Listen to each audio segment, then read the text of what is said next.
Formula One. It's a sport often seen as insular and elitist, but it's seen a meteoric rise under its owners Liberty Media, not only in popularity and viewership, but in the ability to almost print money. From greater access to more races, here's how it happened. For decades, Formula One was owned and run by one man, Bernie Ecclestone. He was old school, someone who thought the sport itself was enough, and there was no need for all this modern marketing and social media nonsense. But in 2016, Ecclestone agreed to sell his baby to American group Liberty Media. It cost Liberty Media $4.4 billion, and they quickly got to work. We got an F1 app almost immediately, and teams were allowed to show us more from behind the scenes. One of Liberty's most important deals was with Netflix, which in 2019 brought us Drive to Survive. The effect? An almost 70% rise in viewership for races in the US alone. It's massively benefited Formula One online too, with a rise from 7.8 million followers across its social media platforms in 2016 to around 50 million today. New eyes are on the sport too, with F1's own subscription TV channel, which people can watch anywhere in the world. But the main market they've tapped into is the US. There's now 3 races there a year, in Texas, Miami and Las Vegas, and an American-branded team, Cadillac, getting involved in the sport too. More races seems to be the direction of travel. A street circuit in Madrid's being welcomed onto the calendar, while conversations around a Grand Prix in Africa have ramped up in the last few years. More big events could be in the offing too, after the massive F1 75 season launch event in London in 2025. 7.5 million people tuned in to watch it live across the social media channels, and that doesn't include the viewing figures for where it was broadcast on TV in certain countries. It seems Liberty will do whatever they can to grow the F1 brand. Their efforts have been worthwhile too, with Forbes valuing the sport at $17.1 billion back in 2023, almost 4 times more than what they bought it for in 2016. Not bad, considering it's seen as a sport where people just drive around in circles.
Good morning, 6:05. This is talkSPORT Breakfast with Arnold Clark's Real Sale, the UK's biggest used car sale, and it's now on. Check out arnoldclark.com. And Ray Parlour with me. Ray, morning. Morning, Al. How are you? Yes, good. I'm very well. And miserable outside. Do I dare say beware Austria? Parlour. Oh yes, yeah. I'm going Austria on Monday. Really looking forward to it. A little bit of skiing. I've never skied in my life. I've never skied in my life. I'll be sitting where you usually sit in the bar. Don't worry about that. Well, enjoying the sunshine. I spoke to Spain yesterday, and here's one for you. If you're not sure where to go skiing, Sierra Nevada's might be the best snow they've had for decades. Is it? Yeah. Well, Al, I've never been skiing, so I'll just go by you. You love. Oh, you love the booze and you love the food. The food's great. Yeah, no, I'm really looking forward to different sort of. It's not a holiday. It's a little bit. I'm there a couple of days, but it's just nice. Innsbruck, I've been there. We used to go pre-season there. Great, as you fly in, it's beautiful. We go pre-season. Arsene Wenger used to love Austria when we went during the July time. It was always nice and beautiful. Warm. And it was, that was always the place we went on pre-season. Now they obviously go everywhere, don't they? America, Asia. But now we always stuck to the same place, and it was it had all the facilities there, and nice clean air, as they say. Oh, stunning. Last night's heavyweight clash at the Emirates didn't quite live up to the billing. Live and exclusive here on talkSPORT. This could be an even bigger statement, taking 3 points from Liverpool on their way to taking the Premier League trophy from Liverpool. And then it's a chip by Bradley off the bar, comes back to Gakpo inside the 6-yard box. He tries to shoot, it's blocked. I think he's hurt himself, Bradley. He's landed awkwardly and hurt himself. That's why he's just nudged that ball out of play. Well, it's his knee, I think. Yeah, I think it is. And immediately... Oh, who's doing that? Martinelli's pushed him off the pitch. And that is the final act of the match. And after City and Aston Villa dropped points yesterday, Arsenal do the same at home against Liverpool. Arsenal 0, Liverpool 0. I'm still gobsmacked that Gabriel Martinelli wasn't sent off there. You drop a ball on an injured player and then you grab hold of him while he's on the ground. That was a little kick up the backside to Arsenal, I think, to say you're not going to get it all your own way even here, because there's a lot of good teams around. Throws the ball at him and then he tries to manhandle him off the pitch. The boy's career could be in the balance.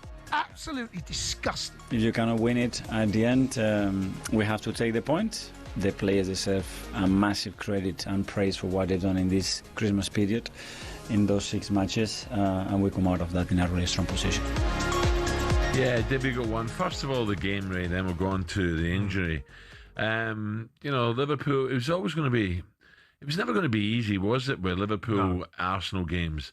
And when you look at, last night watching Pep and the Villa manager must have been saying, we could have closed the gap. Yeah. Because I look at the table now, if Arsenal win last night, for me it's over.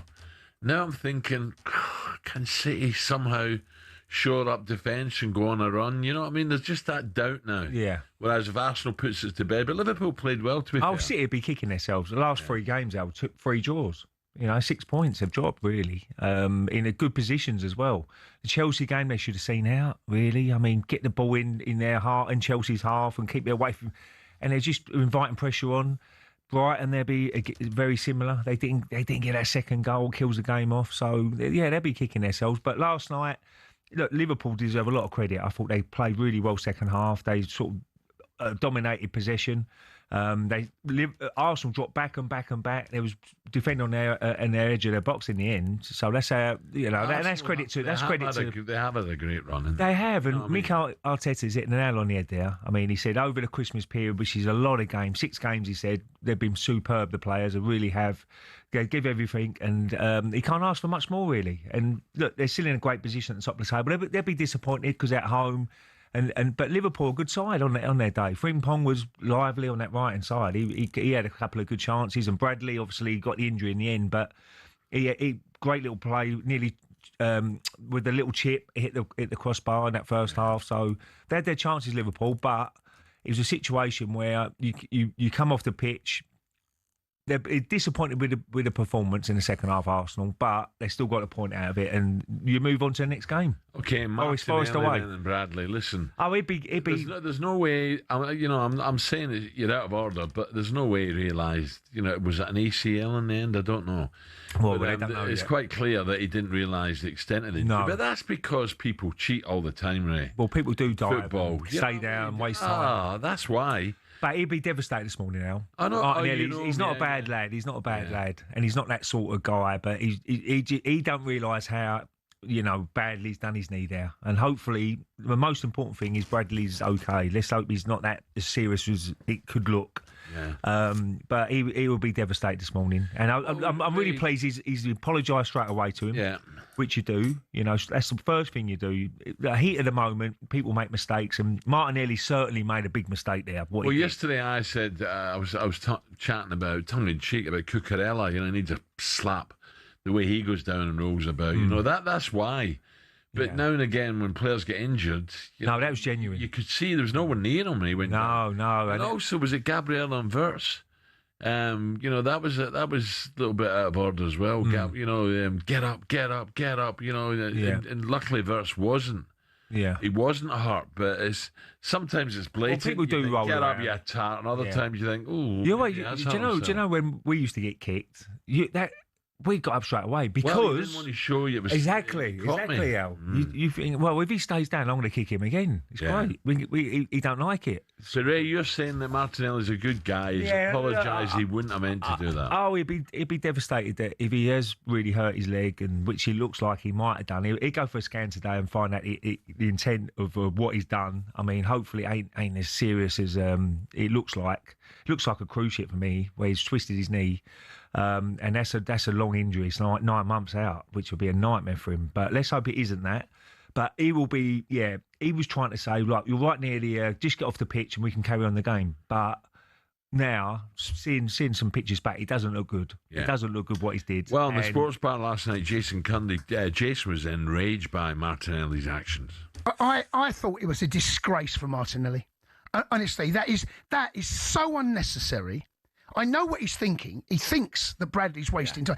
You cannot. I mean, it's a red card, by the way. He should have. It's 2 yellows.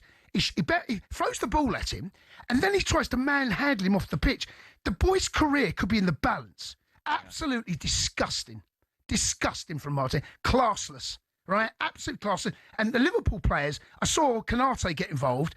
Honestly, if I was a Liverpool fan there, I would be absolutely raging. I was amazed that Liverpool players didn't get more involved.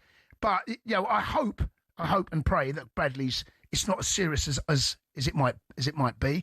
But for Martinelli there, mate, utterly classless. Yeah, well, I think the reason why Liverpool players never went mad, they didn't realise the extent of the injury, did they? No. And as I said before, Martinelli just wanted to get the game going again. But he'll look back at it and say, "Oh, I made a massive mistake there." But the good news is that he's apologised straight away. And he said, "Look, I didn't realise it was going to be that bad." He didn't realise he was going to get stretchered off. Put it that way. Yeah. And the most important thing, let's hope he's okay, Conor Bradley, because look, it happens in football. The heat of the moment, you regret certain bits you've done in the game, and I'm sure Martinelli this morning will regret what he did.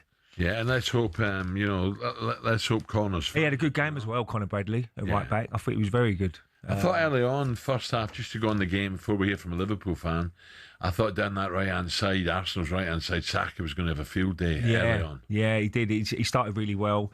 And they had a great chance at the end, by the way, from the corner. Gabriel, who you want it to fall to, he really got his head all wrong. Right back post out. It was an opportunity to get a header on target, which could have been a goal, but he got it totally wrong, and and that's it. The final whistle was blown. So look, Liverpool played really well, though. I must admit, they controlled the possession, as I said before, and they can get a couple of players back now, Ekatike and Isak and Salah. Obviously, will come back after the. Well, I've always said against Arsenal, they might have a little run. If you've no forward players, or especially away from home, just fill that midfield. Stop Arsenal's rhythm. Yeah, that was That's really what Liverpool did. Yeah, absolutely. And talking about Liverpool fans were also spitting feathers. They were very, very angry. This is a caller last night on the sports bar, Michael. I think that's one of the most disgusting things I've ever seen in a football pitch. Honestly, get your hands off him. The boy's in pain. Honestly, I was upset by it. And I've got no dog in this fight at all. But that's appalling.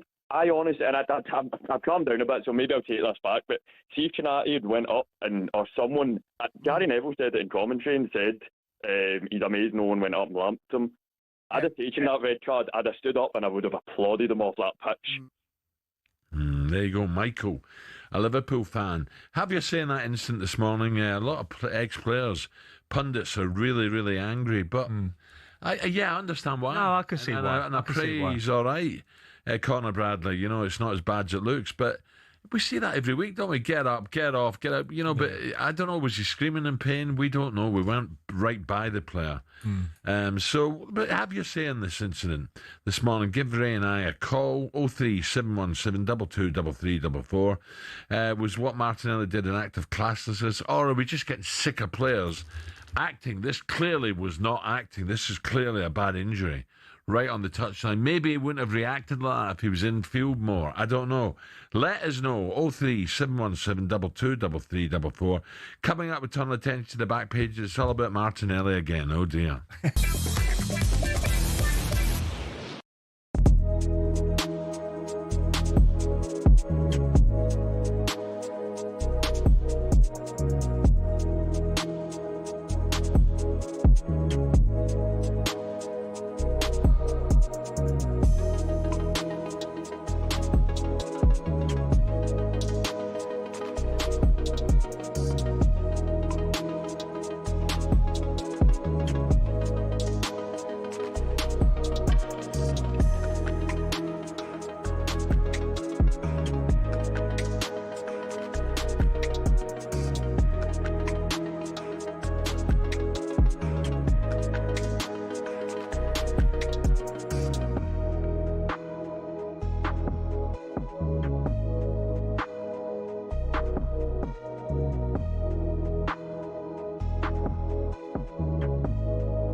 6:21, talkSPORT Breakfast with Ray Parlour.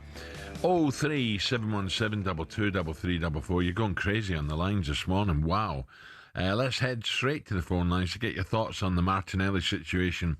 It's a good morning to Mark, who's a Liverpool fan. Mark, how you taking all this, Mark, this morning? Morning, Ray. Morning, Mark. Yeah, listen, I go to the game, season ticket holder and all that. Yeah. Martinelli, previous to that, had gone down in a penalty box. Obviously, he dived because he thought Frimpong had touched him, he gone down. 2 minutes, he was on the deck rolling round. Now, he's one of the worst in the Premier League for going down, right? And also, I walk past the telly, he falls down, he's terrible. Yeah. Absolutely terrible. And then, it's irrelevant whether he didn't know whether he's injured or what. You just leave him alone. You don't go near him, throwing the ball at him, then putting his foot under him like as if to kick to get him off. It's a disgrace. He should have walked then. Yeah. Mark, I understand what you're saying, and I agree. And you know, I had a go at Cucurella yesterday. I'm sick and tired of players trying to con the referee. I really am. But quite clearly, look, I wasn't there last night. I didn't hear him scream, but you could see the way he went down. Something's wrong here. You know what I mean? Yeah, well, and Ray's saying Martinelli, he's a genuine guy, though. He's saying he's a real nice guy. He's not normally like that. Sorry, Al. Yeah, he's a genuine guy because he's realised after the fact, you know, he's a lovely guy, you know, this had gone on, what's the name afterwards. Why wasn't he thinking about that? No. When the guy was on the deck, you could see he was in bits. Yeah, absolutely. Not normally where like Verts went down and Gabriel was trying to drag him up. And I haven't got this beef about Arsenal. Don't waste my time on him. But what Martinelli done is an absolute scandal. Now, if that was in...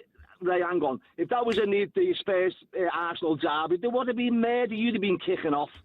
Yeah. Let me go to Mark. All I say, he'd be regretting it this morning. He'd be looking back and saying, "I shouldn't have done that." He said sorry. I know. He's apologised straight away, which is good. Sorry's not good enough. Is it not? He's fine.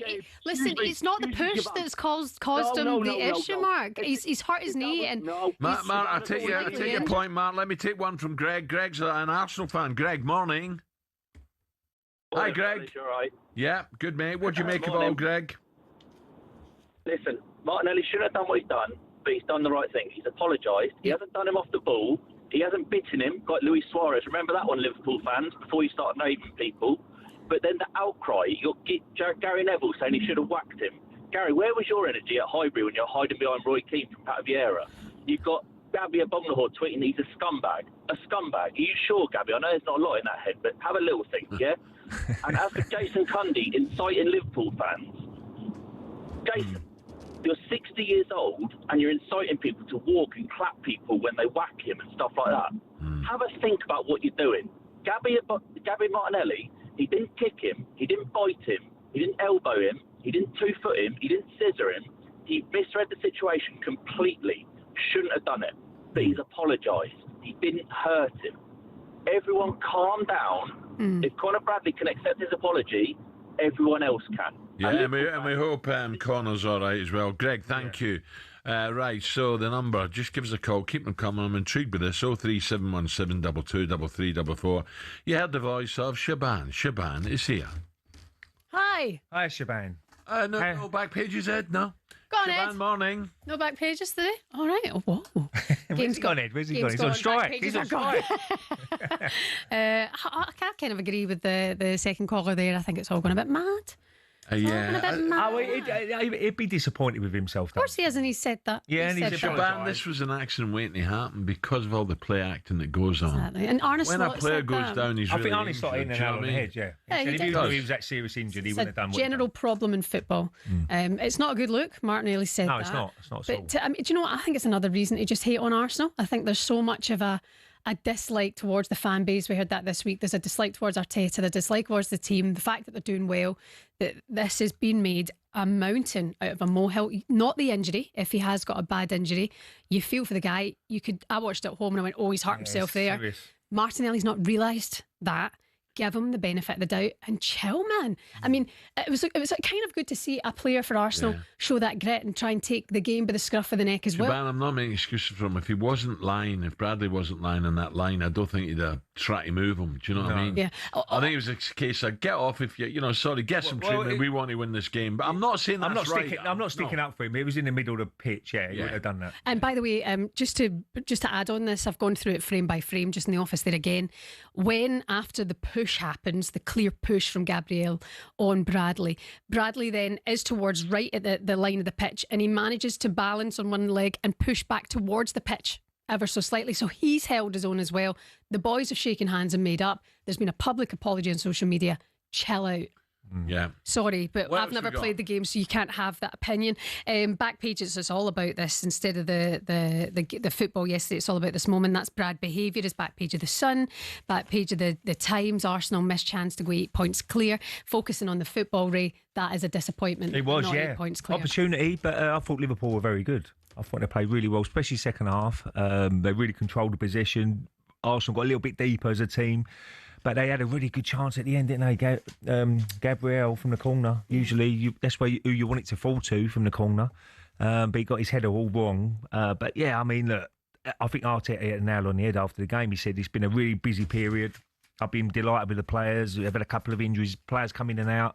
And they got enough points over that period, but what he wanted. Yeah. So I think he's pretty happy how it. I think they'd have nailed it last night. If it had Arsenal got all the points, they'd have nailed it. I'm now looking at the table going, You know what I mean? How does this affect them now? Well, can they hold strong? Does it start to... there's no doubt about it. The Arsenal are they're the best side of Look the at that division. squad. Oh, they got next Forest away, I think they got next. And then got Man United coming up as well, haven't they? No. Forest are fighting for their lives, and United, you just don't know what. Oh, no, exactly. No, with a rival between both clubs, Arsenal, Man United, then you never know with that game. Yeah. No. Back pages as well, I'll just very quickly. Simon Wilde saying in the Times, Brooke fined for bouncer row. England's white ball captain Harry Brooke has apologised after being involved in the altercation with the nightclub bouncer ahead of the ODI against New Zealand and during the build up to the Ashes. Is there a kind of drinking culture now kind of creeping into cricket? It used to, Ray, I was saying about this morning, I mean, it used to be big in your day, drinking in football. It doesn't happen anymore. No. Do they need to see that culture change in cricket? No, let them enjoy themselves. It's very easy. I think lack of preparation's got a lot to do with it. That's not good prep.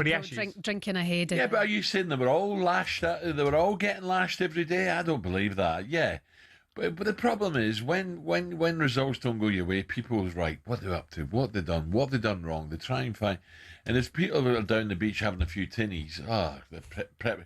I think more preparation was the first test. Before, wasn't it? The first test when they were on the wrong wicket, practicing. Then they get to the test venue, and the bounce is totally different. That's what Goffey said, wasn't it? Absolutely. The preparation wasn't good enough before. So it's not ideal. If I go back to my day now, I probably wouldn't have drunk, had a drink and stuff like that. You're brought up in a generation, isn't it? Yeah. I say to people all the time, I wouldn't have gone out, but because the guys were all in the pub every day, or not every day, most days. You say, right, you can come in the pub with us now. So I just think Harry can't handle a bouncer. 6:29.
Amen Corner, perhaps the most feared run of holes in golf. Each year it claims the tournament hopes of many, with balls hitting bunkers and water traps aplenty. But why is it so fearsome, and where did it get its name? Just the thoughts of holes 11, 12 and 13 at Augusta National gives the likes of Rory McIlroy and Jordan Spieth the shivers.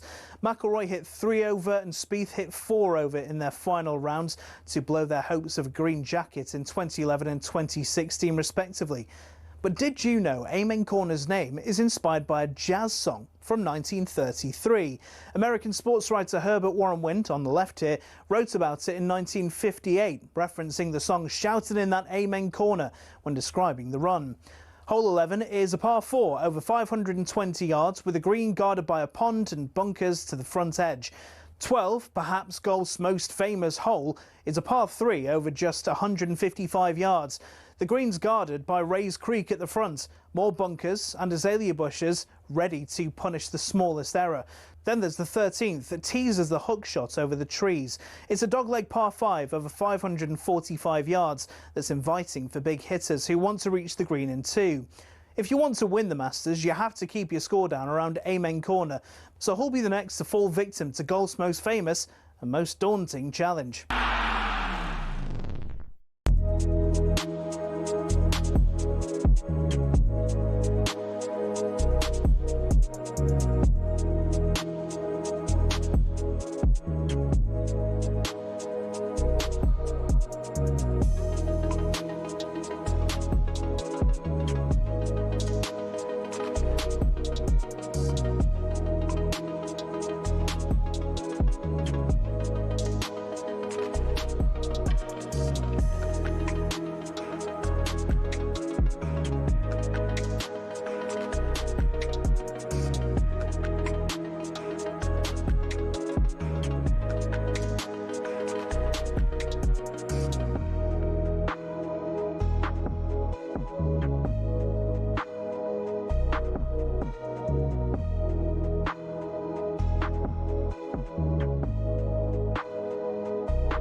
Good morning, 25 minutes to 7 o'clock. Beatles Joe, bring your untangling equipment in with you this morning, please, and we'll sort this out, this little snags. talkSPORT Breakfast with Ray Parlour.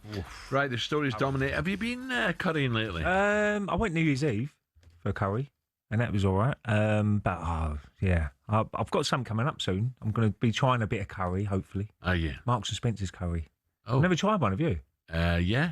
You good? Yeah. Old ready meals, Al? No, they're fine. I love a ready. And you can add a little bit of spice and this to it, can't you? I'm looking forward to trying that. Right, the story dominating this morning's papers, 03717223344, just how bad was the Martinelli incident? How bad was it? Now, let's speak to Dwayne, an Arsenal fan. See what Dwayne... I know Liverpool fans are absolutely raging and frustrated. What about Dwayne, an Arsenal fan? Dwayne, morning. Morning, Dwayne. Morning, Alan. Morning, Ray. How you doing? Love the show. Yeah, good, mate. Good. Just really blown out of proportion, and your gentleman who was on first, I know he's like defending his side. He's a Liverpool fan, like I'm an Arsenal fan, but like you said, is he play acting? We hope Conor Bradley's all right. Main thing. Hopefully it comes out today that he's fine. You never want to see anyone hurt like that, and then Gary Neville going, someone should go lamp someone, this, that and the other. But then you have to look at Liverpool, really, their togetherness and their players where they are at the minute, and they're a bit low. Did anyone want to come over and lamp him? Do you know what I mean? Well, Dwayne, I think you mentioned the words there, play acting. And I think this is probably a big cause in this, because so many players go down and try and con the referee and the linesman. There's no doubt about it, or the assistants. And now and again, when someone goes down seriously hurt, and let's hope it's not as bad as it looks, seriously hurt, Martinelli's just trying to get on with the game. Hurry up. And then don't get me wrong, he's gone down as well. Players have got to realise there's a responsibility here. Stop trying to con the referee. Yeah. Exactly. And again, we're the Liverpool fans this morning, and like we say, has it been blown out of proportion because it was a nothing game? If Liverpool win 1-0, do we hear about this Martinelli incident or vice versa? Probably not, because it was a stalemate game. But bottom line is, did VAR get involved? Did he get sent off? No. Move on.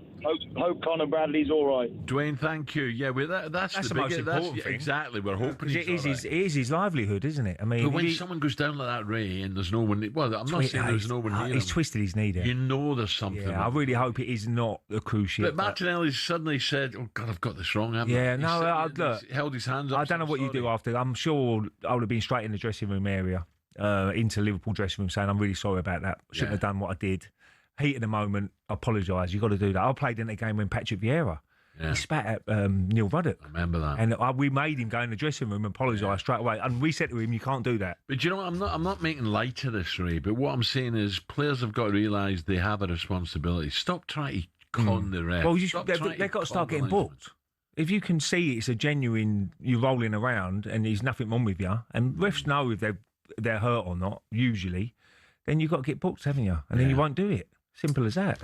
Right, keep them coming. 03717 223344. I don't think we're going to win on this, to be honest. I think you're going to have black and white, aren't you? Well, yeah. Arsenal fans. I mean, I'm sure Liverpool fans. fans. Come on, it's exactly. Liverpool fans. And they'll be raging, yeah, absolutely. Right, here we go. I feel like the boss here. Fair enough, we're talking about the boss here. He was talking about the boss. He's got a golf day. I'm about to say, listen up, you lucky people. That's the boss, isn't it?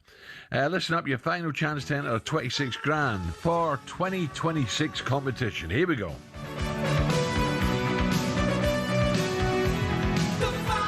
So your entries close at 12 p.m. today. Oof. That's when the winner will be called, with the cash being paid straight into your bank account. Oh, how nice would that be for the weekend? Lovely. Don't miss your chance to start 2026 with £26,000. Enter now before it's too late. For your chance to win, text WIN to 83338. That's WIN to 83338. Text costs £2.50 plus your standard network rate, or call 0343 423 9761. Lines close 12 p.m. today. That's when you need to answer your phone. Don't forget, if you enter, be near your phone. If it rings, pick it up. UK residents only, 18 plus. This is a network promotion. Full T's and C's at talksport.com/win. So for your chance to win, text WIN, WIN, to 83338 now. Good luck. Let's have a bit of this.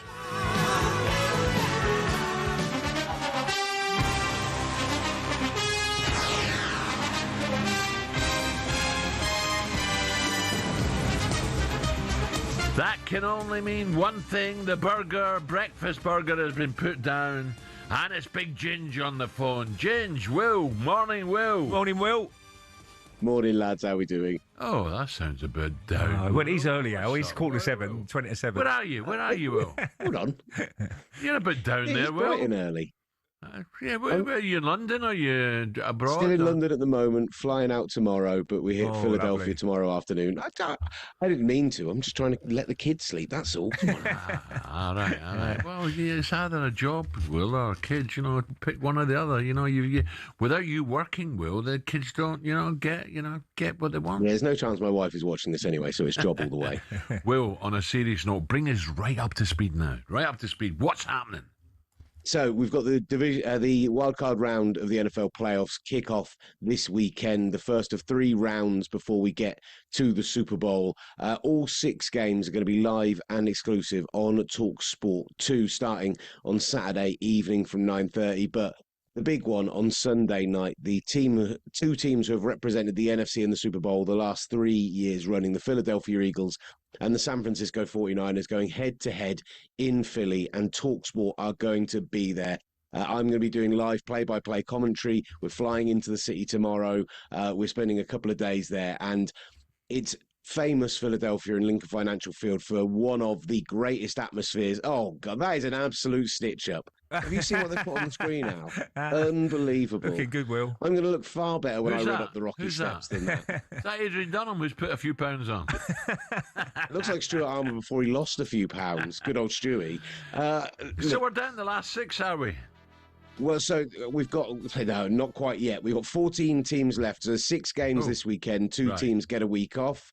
And then we get to the quarterfinals and semi-finals, the equivalent of, before we hit the Super Bowl. But this weekend, Lincoln Financial Field in Philadelphia, it's known for one of the most raucous atmospheres in the NFL. Like, they'll hate me saying this, but they once famously booed and threw snowballs at Santa Claus. Like, they are a group of fans who they don't have a lot of spirit for the teams that are travelling in there. Let's put it that way. And so it's going to be a hostile atmosphere. It's going to be a great game of football, and we're going to be doing it live for you on talkSPORT. So Will, sorry, Ray, the Rams, they're McCoy's team, aren't they? He's LA Rams. They are indeed the LA Rams. They are live on Saturday night. They face the Carolina Panthers, biggest favourites of the weekend by a country mile. They're 10.5-point favourites for that game, despite the fact that they lost to the Panthers just a few weeks ago. But they are one of the favourites, despite not winning their division, to go all the way. They've had a slip-up in recent weeks, lost 2 of their last 3, but the feeling is there's so much quality in that team, and they're one of the best coached teams in the NFL. Ali might be needing to book himself a ticket to San Francisco for the second weekend of February, because, we're going to be there live for talkSPORT, and I wouldn't be that surprised if the Rams were there as well. The biggest thing, Will, have you got enough budget to get Ali on commentary?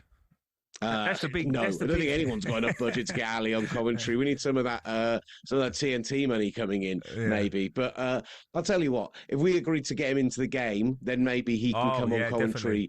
A little bit of back and forth. Yeah. Will, listen, I understand your kids, and it is early, isn't it? 6:45. But Will, you're looking good, mate. They're usually up early. Have a great weekend over there. It's going to be great, and safe flight. You know, Philadelphia at the moment. So, good luck to you, Will. Gavin there, who's lost a few pounds, hasn't he? Yeah, good. I mean they're crazy. The fans out there, Philadelphia. Yeah, look, I'm going to be holding my hands up here. I'm not into it yet, but I will be. I really like the next few weeks. I'll get into it. I do like the old American football. It's good to watch. In fact, I'll make an effort. It's FA Cup this weekend, isn't it? So I'll watch a bit. How many in the squad, Al? How many? 107.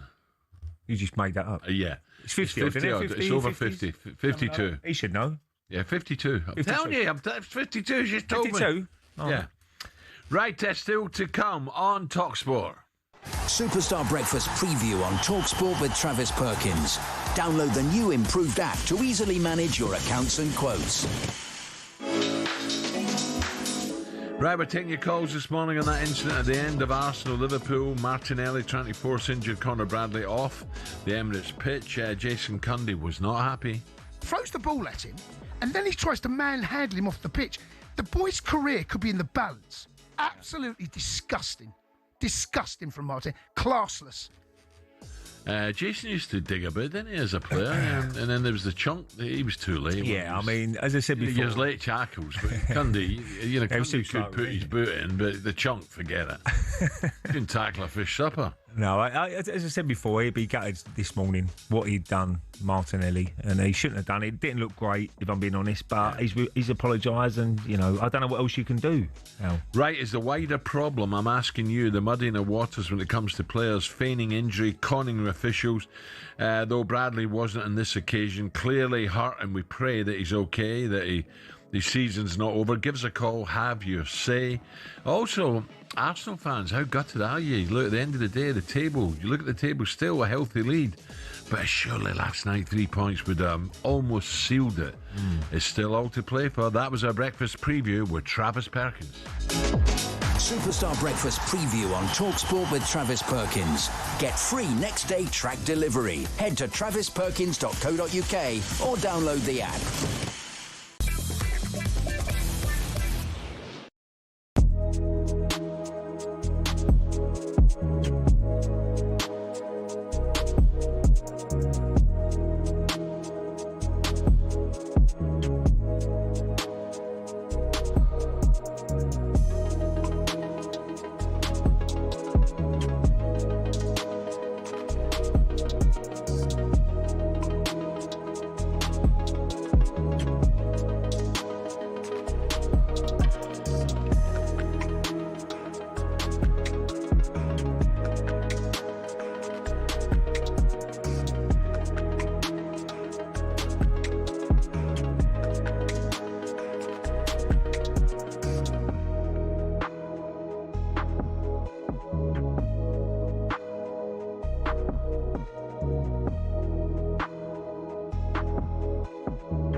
7, back page of the Sun here. Carrick versus Solskjaer. We're going to talk about that.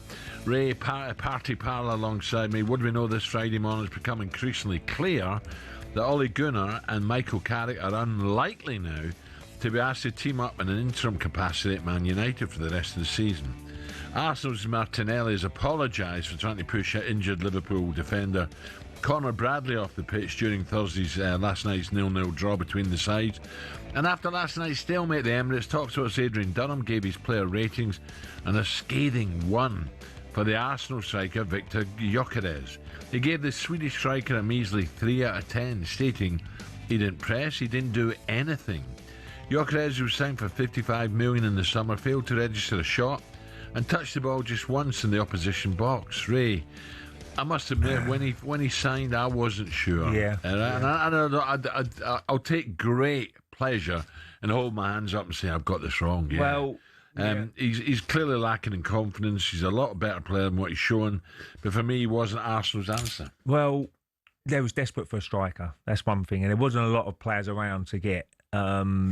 There was a lot of interest. Gyökeres then said, "I want to go to Arsenal." Then they pushed the button a little bit more for Arsenal to say, "Yeah, we want him."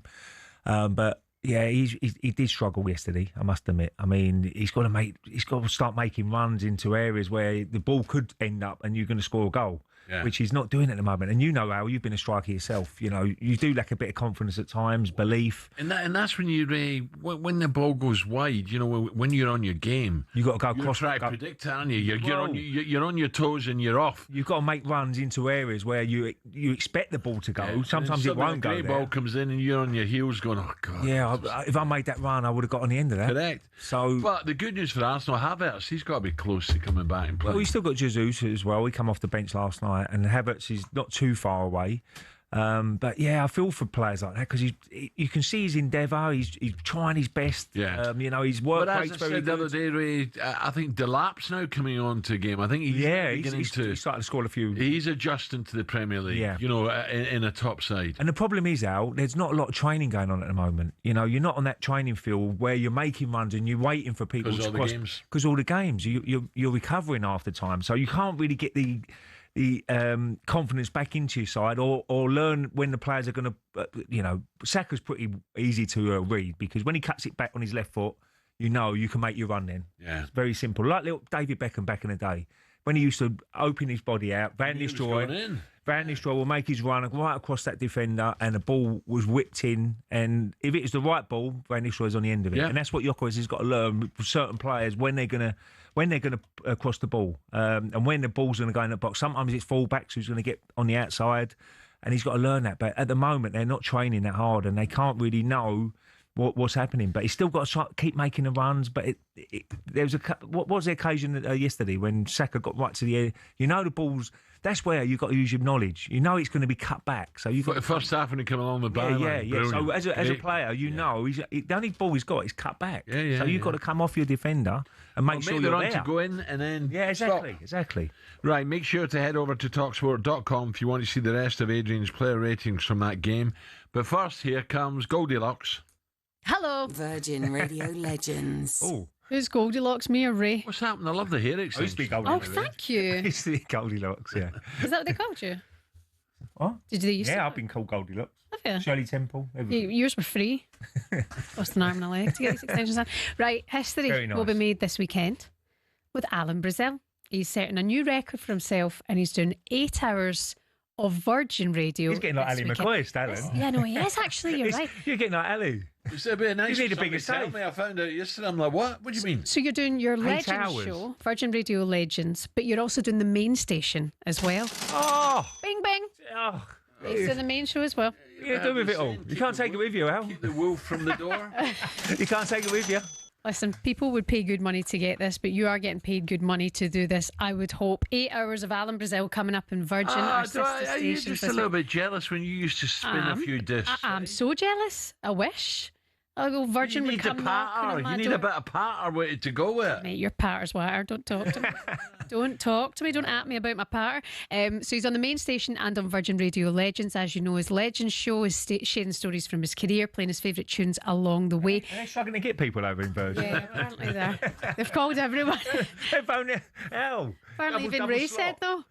I couldn't make it this weekend, Al, so you can do it. So let's do a little bit of Beat the Intro. Ray, you can't remember last No, to be Never fair, mind, you know, you're 30 good, years ago. You're very good with music, I must admit. You are. So let's see how good you are with music when it comes to weather-related songs.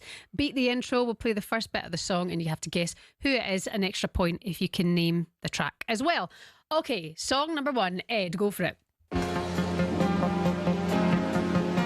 If you don't get this, you're toast. Weather Girls. Done! It's raining. It's raining. Men. Yeah. Right, guys, you can say it. Men. Raining men, eh? Well, that was a certainty you were going to play that. That's a banger. Okay, song number 2. Reminds me of Valley McCall. Oh, this is Ali's. This is Ali's favourite group. Come on, think weather. No, this is Ali's favourite group. AC/DC. Come on. Thunder. I'm not into that. Is it Thunder? I'm not into heavy rock, am I? If there's a guitar that comes in now, I swear blind it'll be AC/DC. That's Ali. It's still a great, yeah. AC/DC Thunderstruck. Oh, Thunderstruck. I never got that. Strike. I never got that. Either way, you can play that all day. Really? That gets me up for it. Yeah. Yeah. No, okay. How about this? Raindrops. Well done. Who sings it? That is Raindrops from Butch Cassidy and the Sundance Kid. Also known as BJ Thomas? Yeah, I think it was. You know. Yeah, but that's when they're on the bicycle. Oh, yeah. Yeah, I've just taped that. There's better weather songs than that. Who are those guys? sorry. Who are those guys? Did you just say I've just Posses chasing taped that and I'm going to watch it again? Yeah. You know that we're actually in 2026 now? I don't care. I love the old You're films. still taping things? Wow, I didn't actually know it was possible. Give me another easy one. I just taped it. Right, final one, Ed. Go for it. Oh, yeah.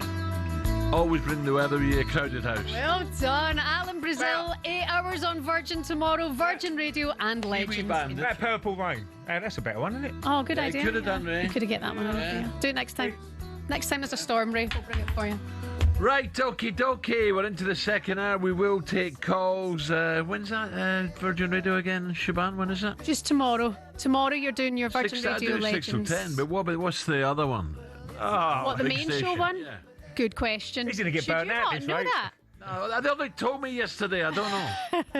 Right, coming up in the next hour, we'll take some more calls on last night. Of course, Arsenal could have gone absolutely clear. Still 1-4, 1-5 to win roughly, the around Premiership.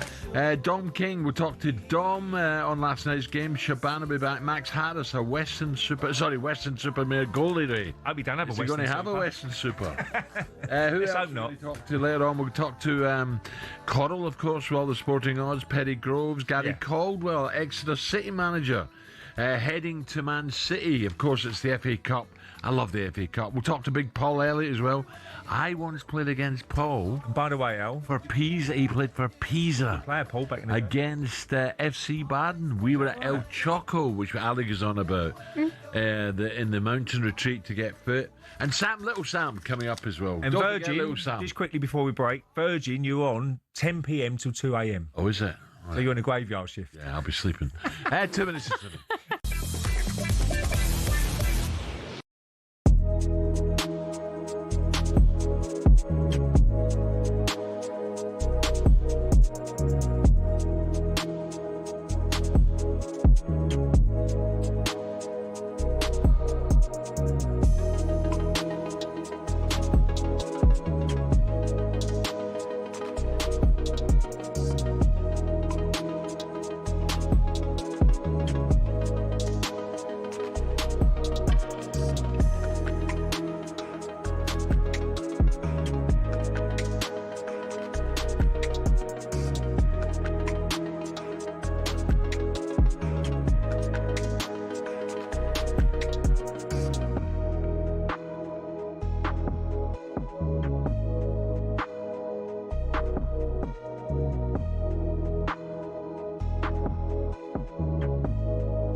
many sporting rivalries that can boast years of history, ferocious tensions and iconic tussles that ignite the fans to their very core. But when it comes to the battle of the mind games and the verbal exchanges in the heat of battles down the decades, the Ashes stands alone. So here are some of the most memorable Ashes housery moments.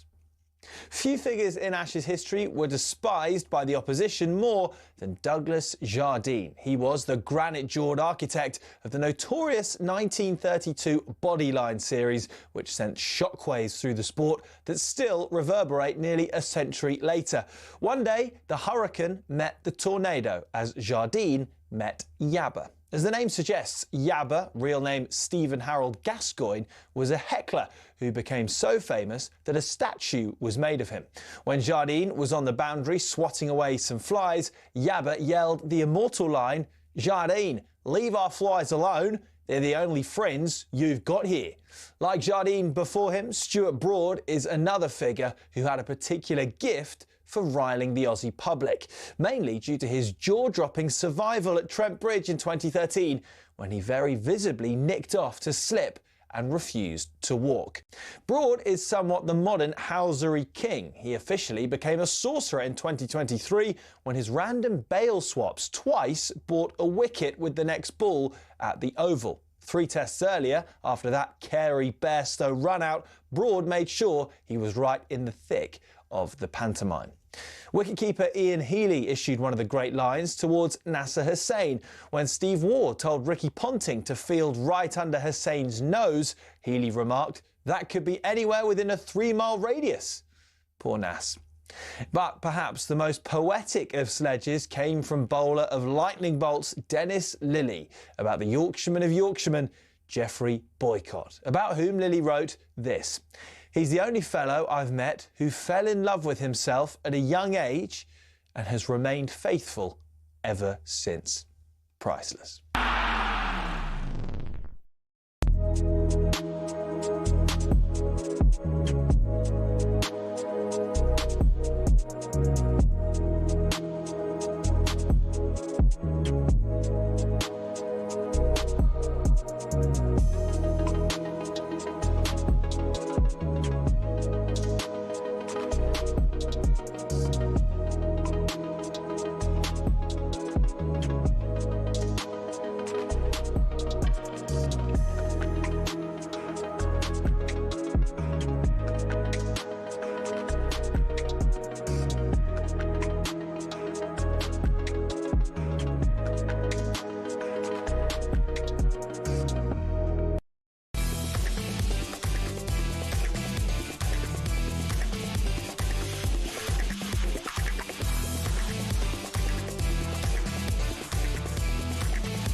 "7 morning, talkSPORT breakfast with Arnold Clark, saving your next car in the real sale. It's the UK's biggest used car sale. Ray Parlour alongside me. You sort of sell a car out yet, Ray? Huh? What do you mean? Oh, I forgot you got the new one, haven't you? No, I haven't got no new car. Yeah, you have. You have got the new one, but that won't be coming out the garage, will it? The old soft top. No, not at all. Well, Sue Ellen, she must love that. Does she sit in the back? What? Roof down, sit in the no, back? it's all right, isn't it? Yeah. Oh, really? No. Oh, dear. On the way for you this morning, this FA Cup third-round weekend, one of the true highlights of the English football calendar. We have 11 live commentaries across the weekend. On talkSPORT, almost as many shows as I'm doing on Virginia Year of Order. We'll speak live in the next hour to Weston Supermare keeper Max Harris. Our Grimsby set for a Weston this weekend. Exeter, they head to City. Man City, their boss Gary Caldwell will be with us around 8:30 and tell us if he's any post-match plans with Pep. And little Sam is in his pushchair on the way to the studio for a special. He's got his belt on as well. Where's he going tonight? He's going Wrexham tonight. Oh, is he? For a special cup edition of everyone's favourite feature, Curse of the Commentator. Now, though, it finished all square at the Emirates last night, but the game wasn't without controversy. Gabriel down the left-hand side. No. What's he done there? He's hurt himself. I think he's hurt himself, Bradley. He's landed awkwardly and hurt himself. That's why he's just nudged that ball out of play. Oh, who's doing that? Martinelli's pushed him off the pitch. Oh, and then he's been pushed by Konate. Then there's the referee's dropped his whistle. Then Alisson's come out. It's a yellow card for Martinelli. I think you've got to be careful pushing someone off a pitch when you don't know how bad the injury is. Knowing Gabby, I'm sure there is no intent. I hope Connor is well and nothing happened. I'm still gobsmacked that Gabriel Martinelli wasn't sent off there. You drop a ball on an injured player and then you grab hold of him while he's on the ground and hoik him off the pitch. The boy's career could be in the balance. Absolutely disgusting. Disgusting from Martin. Classless. I don't know, maybe I'm just getting old, but I think we're going a bit over the top here, to be honest. First of all, it's not a good look for Martinelli's point of view. My fingers are crossed that Bradley's okay. Yeah, that's the most important thing. It's not as serious as it looks, because he was on his own when he went over, so it's clearly his knees collapsed. Well, you see him coming out of the Emirates on I didn't crutches. See that, on right? crutches. So his knees collapsed. Which they've got to do. So clearly, but was it that bad as an overtop the tackle? But and if he hadn't been lying, I'm not making excuses, but if he hadn't been lying on the touchline, would he have tried to pull him off the pitch? But I will say again, and I think we're missing the point, that too many players are trying to con the officials when they're claiming they're really hurt and they're not hurt. Around, yeah. That was not the case last night. It's a bit like cry wolf, isn't it? That wasn't last night. That was a genuine injury. Pray God it's not bad. No one was near him. But too many of these players now go down rolling about as if they've been shot 3 times when there's nothing wrong with them. They're trying to con the officials. You must take that into consideration, surely. Absolutely, yeah. And something's got to be done with that, Al. If you know they've not been hurt and they're rolling around, then you've got to book them. Simple as that. And they won't do it anymore, will they? He's apologised. You say he's a nice guy, Ray. He's not nasty. Well, he's yeah, not but I'm like looking back, and it's not a good look to see what he did. And he'd regret it. I'm sure he'd be saying, well, I didn't know he was that badly injured. And Arnie Slot said it after the game. He said, look, if he knew he was that badly injured, I don't think he would have done what he did. And I don't think he would have done what he did. But it's heat of the moment, and he'll look back, and the most important thing is he apologised. Look, people still might say, look, that's not good enough. But what else can he do? Now, that's the big question for a lot of people out there. What else? I don't think we'd be talking about this if he wasn't lying on the touchline. No. Well, if it's in the middle of the pitch, he wouldn't do what he's done. No. So the gap now, and this is important, the gap now between Arsenal, Man City and Villa, and yeah, I'm not forgetting Villa, stand at 6 points. Following, it was an average game, wasn't it? It's so poor that the major talking point is Martinelli trying to force Bradley off the pitch. John is now for more. Daily Mail, Merseyside writer Dominic King, who now gets recognised in the gym for his appearance on the show and at the races as well. He's always sneaking behind the interview as well. Dom, very good morning. How you doing, Dom? Well, isn't that a nice welcome to you? Good morning, gentlemen, and a happy New Year. I've not spoken to you since. We can still say that now, can't we? We can. Dom, what about so last night? Liverpool, from a Liverpool point of view, they've gone there and got the job done. Everyone wants to talk about Martinelli and Connor, so we'll come to that. But first of all, just on the performance, Dom, that was better from Liverpool after a shaky start. Yeah, it was. It was much better. They were determined. They played with the spirit and heart of champions. They were much more positive in the second half in terms of how they control the game. It's still, a very much a work in progress. But a clean sheet at Arsenal at a point, I think, was more than most people would have probably expected they were going to get, given the form that they've been in. So. It's a little bit of a green shoot of recovery. 10 games unbeaten now, 5 clean sheets in that run. So it's hard work for Liverpool. There's no getting away from it. They're not playing anywhere near the capabilities that they would like to be. Yeah. But it was a good result. It was a good result and one that they can take a little bit of confidence from. So Dom, I just hope that.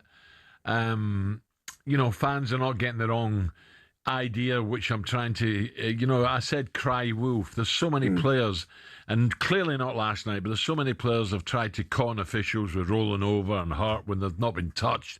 This was just waiting to happen, I'm afraid. We know Connor's gone down and almost on his own. We know there's a major problem now with his knee, and pray God it's not that bad. Martinelli, if it hadn't been on the touchline, I don't think he would have dealt with it the way he did. But try to pull him off the pitch. So I can't get my head. People are going crazy over this. Yeah, I know. Until we find out the seriousness of the injury, Martinelli's apologised as well. From a Liverpool point of view, how do you see it, Dom? Look, it's the type of kid that Connor is. He's as honest as the day's long, and it was obvious from the first second that he went down that it was a bad one. We say, please God, that the bulletin that will be received in the next couple of days will be positive. But I think you could see the look on Arne Slot's face and the reaction of people around it, that it's probably not going to be very good news, unfortunately. And it's the last thing that Connor needs, because he's had a stop-start time of it with injuries. He's worked ever so hard to get back, and his health is the most important thing in all this. I'm not gonna join a pile on him. We all seen what he did. It was stupid. It was ridiculous. I'm glad he's apologised straight away. He will regret it. He's probably lucky that someone in the squad never got hold of him properly, because you could see how the Liverpool players reacted, that it was, and even the physios around it, the physios knew that it was bad. He's had a meltdown in his brain. I'm not gonna sit down and call him for everything, because it's obvious what he's done. He's apologised. Mikel Arteta was clearly aghast after the game, because he's tried to explain that Gabriel Martinelli is not that type of lad. Look, it's done. He's apologised. The only person that matters here is Conor Bradley, and we hope he's better soon. Yeah, well said. Yeah, no, exactly. I totally agree with you, what you've said there, Dom. I mean, Dom, what about... He will regret it, though. Oh, no, there's no doubt about it. He said, why did I do that? But he's heated the moment, and the most important thing is apologise. Look, maybe to some people that's not enough, but what else can you do? Ray, but what more can he do? Yeah, no, exactly. That's what I'm saying. What else can you do? It's sorted out. If he hadn't apologised or put anything out on social media over the night, then there would be legitimate questions to be asked. But they've gone and done it. They've gone and done it as they should do. Yeah.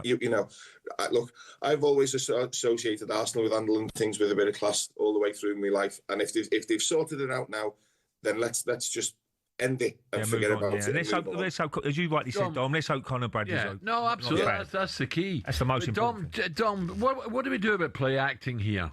We keep talking about maybe an ex-player on the VAR panel or someone, because there's too much play acting. This was bound to happen.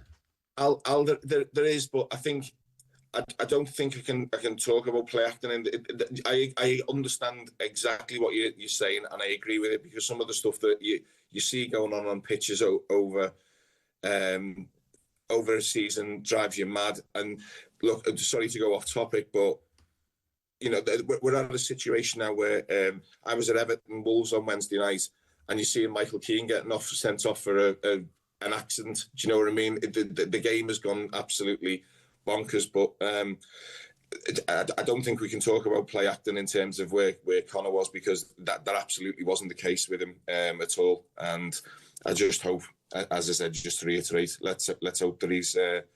It's not as bad as we think it is.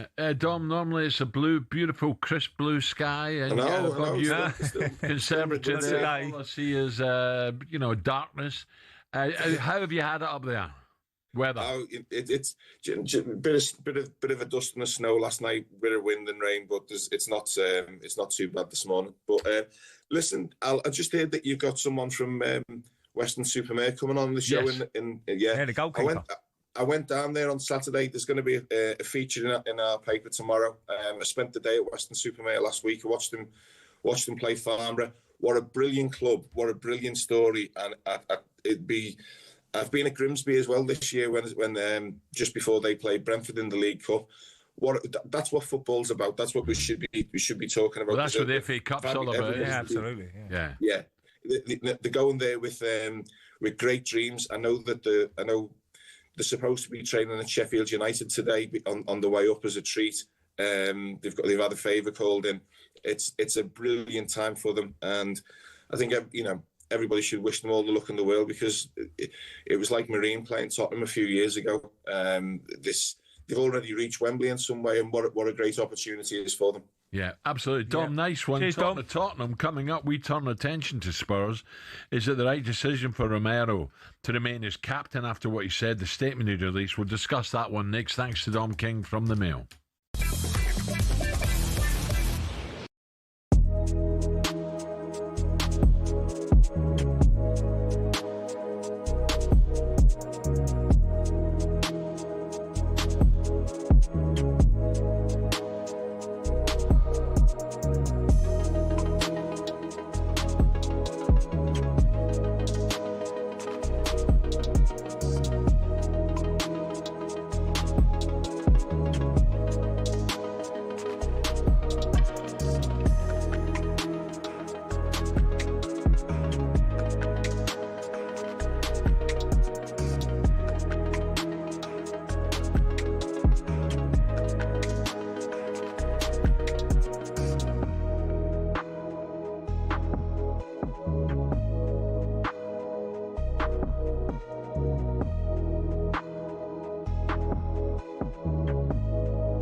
Beckham to you.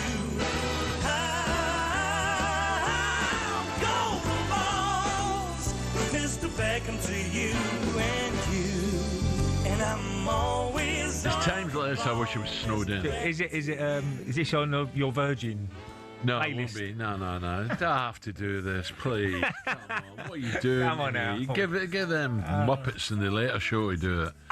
No, get the sports bar to do this one. Crikey. That, of course, was a classic Golden Balls. Excuse me, with Bell and Sterling. What am we playing it this morning? Well, the Beckham family saga took another... Don't turn off. The Beckham family saga took another turn as Brooklyn sent his parents, David and Victoria, in legal notice that they can only contact them via lawyers. Can you believe it? Oh, this is the extraordinary desist letter also instructs them to not tag him in the decision. Look, come on, do I have to do this? Well, to be fair, Michelle... What a load of talk. Your daughter's been ringing me up saying, do you know any good lawyers, Ray? Any good lawyers? Yeah, well, you might be happening to you soon. Honestly. I can't have this. Well, you only get one mum and dad, don't you? I know people do fall out with their family, but you've got to try and solve it By somehow. the way, I don't think they could have done any more for the kids, sorry. No. I've just had a biscuit go down the wrong way.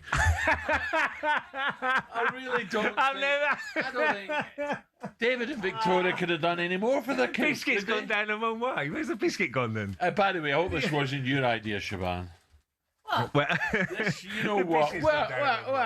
What's the story? You're on it more than I am. Golden Balls. I was going to do this on Ballamore later. You're out of order. Is any of your kids like, you've got 3 very strong girls at home? Has any of them ever been like, oh, they're always Dad, moaning at Alan. Always. if you say that again, I'm never talking to you again. Rubbish. No. Could you imagine how I actually feel? He does it to Jill, but not his This is kids. all Not true. his kids. Like, what an entitled little brat.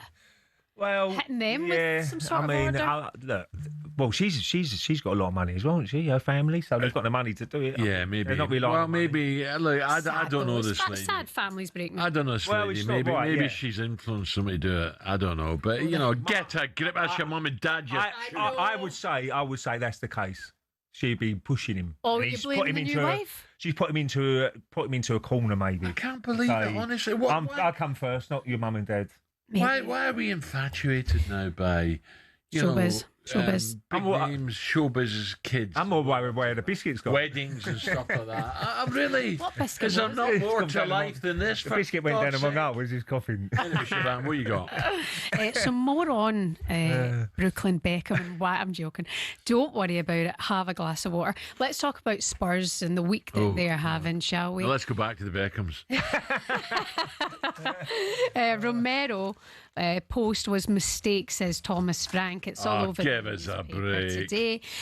He was asked about this yesterday. We'll get to the clip in just a second. Just to quickly recap. What did he say? Romero went on Instagram and says, apologies to all the fans who follow us everywhere, who are always there for us, will continue to be. We are responsible. There's no doubt about that. This is after the defeat to Bournemouth. I am the first, but we will keep facing up to it and trying to turn the situation around for ourselves and for the club. At times like this, it should be other people coming out to speak, but they don't. As has been happening for several years now, they only show up when things are going well to tell a few lies. So this sounds like, from Romero's point of view, it's aimed at the hierarchy of the club. Then Romero went online later. He edited the post to remove the reference to lies. It all kicked off. It's not been a good week. Thomas Frank was asked about it yesterday in the press conference. There's a lot of ways to deal with different situations. I've chosen to have a good conversation with him, understand where he stands, handle it internally, and that's everything I have to say. Who stitched him up with the Arsenal cup? Shaban, they were hounding Levy out, right? Daniel Levy. Now he's gone. Who's next? What did they have to say? What are they going to say? What's the ball going to say? I don't know. What can they say? Well, they've got to look at each other and say, who's he talking about lying here? Who's he directing that accusation to? Is it you? Is it me? Mm-hmm. What are we going to do about it? Well, the thing is, you look what's happened at Chelsea. Yeah. You look what's happened. Manager says a Manchester word about United. the board, they're out the door. Once you start having to go to the board and director, I'm the coach, I'm the manager, I'm not the coach. Once you start interfering with these PLC hierarchy, you're on your way. Well, not if you're a player, you're not. No, as a player, no. Manager, you are. They can easily sell Romero, say, see you later. Van de Ven, I'm sort of. I'd love to get into Van de Ven's head because for me he's Tottenham's best player by a mile, and he's obviously got frustrated. He gives his 100% every game. And I understand the fan side of it, but someone's got to get between them and say, look, all right, we'll hold up. Go the right way together, yeah. We are not doing it. We're trying our hardest. We understand your frustrations. Talk to them. You know what I mean? And Talk they're to not. them. And that's where I think social media can be effective. You know, he's the captain of the club. He's probably thinking, I'm doing the right thing by the fans here. I'm going on, I'm trying to communicate with them that we want more, we need to hear more. The lads are probably looking at the January window and going, Antoine Semenyo in past could have been a player that would have been a target for Spurs. He's now signing for Manchester City.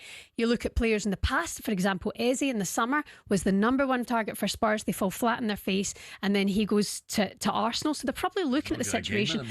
Yeah, exactly. And what a brilliant player as well. And in his time will probably happen at Arsenal. But also then you're looking at the injured players around them. Kulusevski being one of them. James Maddison being another They one. miss him, Kulusevski. I'm a Madison fan, but Kulusevski they miss. It's a total basket case. And then on top of that, as Ray mentioned there, Thomas Frank's drinking from an Arsenal cup the other day. Someone stitched him up there. Yeah. So yeah, he's been stitched up. He ain't looked at the cup, has he? So Romero's trying to have a bit of backbone for the club, for the fans, and it's obviously all going to backfire because God forbid you speak ill of your board. And that's the conversation we're having this morning. For a manager, it's a sacking. Should he be punished a little bit more, or do you just grow up and move on? Yeah, well, I think Romero's times, it wouldn't surprise me either before the end of the season or end of the season he's gone. Really? But my worry for Spurs is Van de Ven. I think all the big clubs would take him in a heartbeat. Yeah, some players. I do, and he's the one they have to keep happy and say, look, don't. They need a good cup run as well, don't they? They need a good cup run. And who they got this weekend? Villa. Yeah, it's not an easy game. Speaking of cups, Ray, Alan had a nice wee cup of tea yesterday, didn't you? If you're watching on the smart TV. Yeah, well, that was another stitch up. There he is, drinking from his wee Rangers cup. Oh, Alan. You get Donna, a belter. Donna Kipper, pal. Well, our ex-producer. Simply the best. Our ex-producer. Sim got the sack. Yeah, don't laugh. I'm serious. I've got a great memory. You've had it with me. Sim, you know in Glasgow, people, dim Sim there. Celtic fans looking at that picture there's hate towards you because you're drinking from that cup. Seriously, people are coming for you. Celtic are finished with you. The good news for Celtic, though, Martinelli's back, isn't he? He is back. It's great news. Great news. What a mad season, eh? Another man from Birmingham's coming back, isn't he? Kyogo, is it? Yes. He could be coming. But look, Martin will get them great again. Hearts are slight favourites, then it's Celtic, then it's Rangers. Rangers are still third favourites. Mad season, isn't it? But when Danny Rowe got the job, I thought, I listened to him a couple of times. I thought they've got a decent guy here, so it's going to be really exciting now. But Celtic, at least the board have listened to the fans and said, right, okay, you've got a point. Let's change it. A good point. So they had to, for God's sake. Yeah. They got it wrong. They held the hands up. They brought back Mon. God, it was so wrong. Yeah. And Sim, I'm gunning for you, mate. Don't worry about it. 7:30. I'm definitely watching my cups now, Al. I'm watching my cups.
Here are some of the best sledges in Ashes history. Let's start in 1933, Douglas Jardine versus Yabba. Jardine, the notorious captain of the Bodyline series. Yabba, some bloke in the stands who became so famous he now has a statue at the SCG. When Jardine was swatting away flies on the boundary one day, Yabba yelled, "Oi, Jardine, leave our flies alone. They're the only friends you've got." Next, Warne versus Strauss in the Edgbaston Cauldron 2005. Strauss shouted, "Come on boys, he's struggling here," when Warne misjudged the delivery by Ashley Giles. Warne then told Strauss, "Say one more thing to me and I'll hit the next ball for 6. Strauss obliged and Warne walloped an enormous 6 over square leg. Night-night, Straussy. Bowler Jimmy Ormond dealt a stinger to Mark Waugh, brother of Steve, in 2001 when the Aussie all-rounder told him he was nowhere near good enough to play for his country. Ormond replied, "At least I'm the best cricketer in my family." Tough. Wicketkeeper Ian Healy issued one of the great lines after Steve Waugh told Ricky Ponting to field right under the nose of Nasser Hussain. Healy remarked, "That could be anywhere within a 3-mile radius." Poor Nas. And then there's Dennis Lilly on Geoffrey Boycott, who he beautifully described as a man who fell in love with himself at a young age and has remained faithful ever since.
Twenty-five minutes to 8, talkSPORT Breakfast with me, Brazil Ray Parlour and Arnold Clark's real sale. Huge savings to be had on over 20,000 used cars, Ray.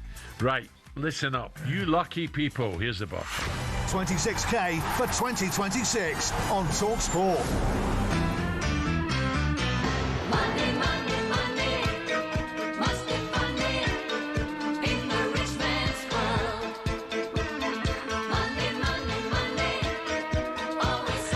Listen up, your final chance to enter our £26,000 for 2026 competition.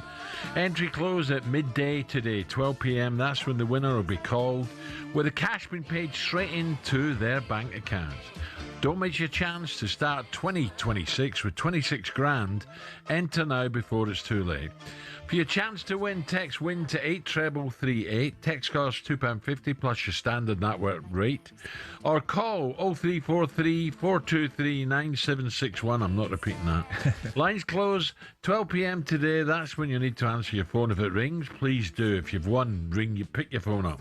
UK residents only, 18 plus. This is a network promotion. Full T's and C's at talksport.com/win. So for your chance to win, text WIN to 83338. That's WIN to 83338 now. And good luck to you. Have a go. Monday, Monday, Monday. Must be Monday. Now the good old FA Cup is back, and talkSPORT has you covered right across this weekend's action. The FA Cup third round always delivers drama. Kiefer Moore for Wrexham! And Callum Wendell has his first Forest goal. Chance to pop a ball across the penalty area from Willock and finished by Johan Ritter. It's in! They've squeezed it in! David Brooks makes it count! Across into the near post, and the header is sent in by Christian Romero. Flicked away, comes back to Cash, and Cash finishes it brilliantly at the far post. Nibs puts it away! Harvey Nibs back in the Charlton side today. Reece James right footed and in. It's a brilliant free kick. Swift with the shot. Oh, it's 1-1. and Portsmouth are level. Trossard has hit it in. Brilliant, absolutely brilliant from Trossard. Big deflection, Dallo turns it in at the Stretford end, and Manchester United lead. Believer though from distance. Oh my word! Believer! I tell you what, just a quick one there. Trossard, he's an angry man at the moment, isn't he? What's up with him, old Poirot? He's a good player. He's been a great signing for Arsenal. Been one of the best signings he's been. Yeah. £25 million, always pops up with an assist, a goal when you need one on that left-hand side. As I said before, they've got so many options now, haven't they? Against, he went with Martinelli and Madueke against Bournemouth, but they changed it last night. Trossard and Saka come back in. Well, Eze's not injured, is he? No, Eze's just, at the moment, well, they've got a lot of competition in that area, Al. I mean, Marino's in there as well. He can play in that midfield area. They've got so many options. And if you get all the players back, it's hard to keep everyone happy, isn't it? With the players they've got. I'm an Odegaard fan. I like Odegaard. Yeah, Odegaard. I love someone who demands the ball all the time. Yeah, he's not always not scared to get it. A little bit like Patrick Vieira back in the day. You ask Martin Keown, Tony Adams and people like that. He always wanted it off the back four. Yeah. Didn't matter who's around him. He's trying to get himself out of a tricky situation, and he was brilliant at that. Yeah. And a little bit like Odegaard, he'll always take it into an area. See, I think that's where I've said it time and time again. The good football Spurs struggle. Midfield, not good enough for me. Not good enough, sorry. Right, just on the FA Cup weekend, I don't know if it was my first game, but I do remember playing, and it's good, it's a good topic at the moment, playing in the snow at Portman Road against Bristol Rovers with the orange ball. The orange ball. And the lines were all, just before kick-off, they marked the lines out, a spade, basically. You probably wouldn't play now, would you? No. Well, no, sorry, Al. You wouldn't have a pitch like that now. No. Because all the snow was piled up around the touch lines. But I always remember that. And I don't know if that was my first FA Cup chance that Bobby chucked me in. And third round is always one of the difficult rounds for the big sides, especially if you're away from home. If you go into a place where you're not used to the environment and you're not being rude to the lower leagues, but you're going into dressing room areas where you're not used to. And if you've got the wrong frame of mind as a player, happened to us. You get turned over. Shrewsbury, I think twice knocked us out. We've been lucky in a few third rounds. A reminder that we'll have 11 live commentaries, 11, from the FA Cup across the weekend. Now on to another exciting clash. It's the lowest ranked side left in the competition. I'm talking about Weston-super-Mare. They take on Grimsby. The National League South side reached the FA Cup third round for the first time in their history after beating Ray and I's Chelmsford City. Oh, yes, they did, yeah. Delighted to say that John is now to see if their FA Cup fairy tale can continue. Weston-super-Mare's keeper, Max Harris. Max, a very good morning. Morning, Max. Morning, guys. You okay? Max, all I can say is I hope you don't have a Western Super. Not the first. Because that's a good saying around our way, Max. It's a good saying when you've had an absolute torrid of a time. No. I've had a Western Super. The one I know it brings that up. Yeah. Max said Grimsby. We saw them beat Manchester United, didn't we? They're up for the cup. It's a bit added revenue, but from the likes of your club, your supporters, I don't know how many fans are going to be excited about this, Weston-super-Mare fans, but this it's almost not a fairy tale yet, but if you get past Grimsby, then it could be. Oh, definitely. I mean, we was all sort of so excited to get into the first round, and then, to make us almost a dream of getting into the third round. I remember having a family round, excited to watch. See what we're going to get. There's a Man United fan in my family. All right, you Manchester, I could tell by that. Max, do me a favour. Let me just sort your line out, because I want to hear what you got to say, and it's not a good line. Ray, FA Cup, I in those days, we'd drive up in the morning and the thousands of, the cars with the blue and white balloons. Unbelievable. Ipswich Town were all heading north, because every journey we had was a hell of a journey heading up the M1. Getting across to the M1 was hard enough. Through St Neots, Bedford, St Neots, and then up the A1, M1. But all the punters going by and the cars hitting the horns, it was fantastic. Oh, absolutely. And that's what it's all about. I mean, I don't think there's a better domestic trophies there, surely, in the cup games. And FA Cup is such a game with so much, especially when it was at Wembley Stadium back in the day, the old Wembley. I remember we made a big thing of it in my household, Al. I mean, my mum and dad made sure whoever was playing, doesn't matter who was playing, they'll make a day of it. Sandwiches were on the side, we'll have orange juice for kids. Yeah. My dad had pulled the curtains. It was always a hot day, wasn't it, FA Cup final day? Yeah. And we'd make a big day of it. And straight after the FA Cup final, what happened? All the kids would go out and go over the park and play football. Yeah, brilliant. And that's how it was. And, that's how I love the competition. Right, we've got Max back. Max, morning again, Max. Sorry, the line wasn't very good. So, Max, what sort of crowd we're going to get? And, are all the local shops all, with your colours and stuff like that? Have they really made a big effort? Yeah, I think so. I think we've talking numbers about 650 are going to make the 4 or 5 hour trip from Weston up to Grimsby this weekend. Right. So a good following. And that's a hell of a journey, isn't it, Max? That's a long way. Yeah, we're setting up this morning and we're not looking forward to the trip anyway. No, any news on the pitch up there? Because I would there's no doubt there's no underground heating or anything like that. So I just hope you're right by the sea as well. It's freezing cold up there. So hopefully you'll be okay in that East Coast. Hopefully, but I mean, if the game is off, at least hopefully we'll be in the hat for the 4th round. So. Max, what can I say to you? What is your dream? If you could get through Grimsby and then the 4th round draw, you'll be around your TV, what would be your dream draw? Would it be Man United away, Old Trafford? Yeah, got to be. All my family's Man United supporters, so, it would be nice to get them in the 3rd round, because Man United would have been a bit more exciting than Grimsby. But if we beat Grimsby, then Man United away would be the one we want. So, Max, we hear about the Arsenal squads and Liverpool's and Man City squads. Crikey, I don't know how big your squad is, but is it healthy at the moment for this cup tie? Oh, there's a lot of lads that was injured that have just made themselves fit for this weekend. Yeah, yeah, definitely. How's it going in the league as well? I think you're second, aren't you? Yeah, doing really well. Yeah, that's really the most important thing. As much as you're going to enjoy the FA Cup run and enjoy tomorrow going to Grimsby, that league position so important, is it, Matt? To try and get that promotion this season. Yeah, that's the bread and butter. Because the FA Cup's a nice little cherry on the top, but your week in, your day in, day out, games every Saturday. They're the most important things. Max, what about your pre-match routine?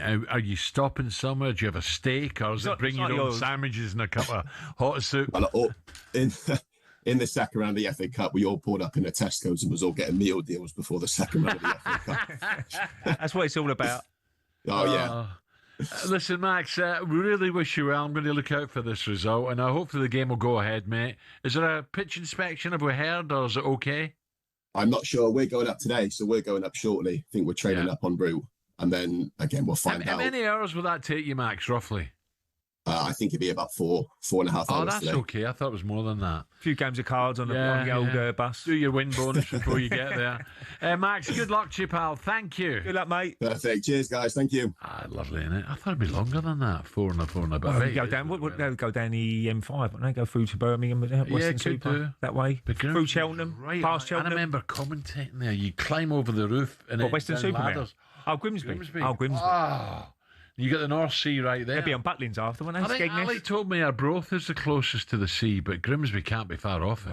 No. That'd be freezing, but look, it's a dream come true, isn't it? Yeah. For certain clubs, but they'd be looking at it and saying, "Look, can we get through to that 4th round?" Oh, money! It's a money spinner for the club. And what Max said there is true. Even if the game's off, you're in the hat. Yeah, it's another incentive. You get a big 4th round draw. They would have started their campaign in the FA Cup in August, Al. Yeah. Can you imagine it? And now you're in January and they're in the 3rd round. Yeah. Because you've got to have about 7 qualifying rounds to get to the 1st round. Yeah. Because I was involved in Wembley FC, and you don't realise what you got to go through to get to the 1st round. So well played to Western Superman. Let's hope they do well. Right, still to come on breakfast. Superstar Breakfast preview on talkSPORT with Travis Perkins. Doing what matters for the trade. Find your local branch at travisperkins.co.uk.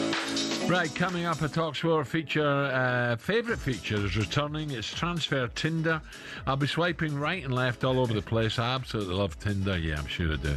We're taking your calls this morning on that incident at the end of the Arsenal-Liverpool game. Martinelli trying to force injured Conor Bradley off the Emirates pitch. 03717 223344. That's the number. We're taking your calls next. You've got a match. Superstar Breakfast preview on talkSPORT with Travis Perkins. Bricks on bricks on bricks. Over 40 million available to order with delivery to site. That's one less thing to worry about.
thinks he was Chelsea City's best player of all time. Oh, no, he was talking about the other day in the pub. He said I was the best player of the season, most seasons. Right, 7:51, talkSPORT breakfast. Ray Parlour with me. Right, what do we know about this Friday morning? I tell you what, it was big trouble early doors on this sports breakfast. A lot of angry people phoning in. Arsenal's Gabriel Martinelli has apologised for trying to push injured Liverpool defender Conor Bradley off the pitch during last night's 0-0 draw. Roy Keane has called for Eddie Howe to succeed Ruben Amorim. Ray and I were just talking about that in the break at Manchester United. As Gary Neville tells the hierarchy to remove the risks when citing Thomas Tuchel as the perfect appointment. I just wonder, Ray, if they'll hold on to after the World Cup and get a real... I was listening to Andy the other day, Andy Townsend, who talks a lot of sense, and he said about that, he said they shop on the middle section. They need to go top level. I think so. Top level. You need someone who's going to be a manager as well, who runs the whole lot of it. Ancelotti, would he come back to a club like Man United? Maybe. But they've got to go big now. They've got to go for the right man and stick with him. Yeah. Give him a chance.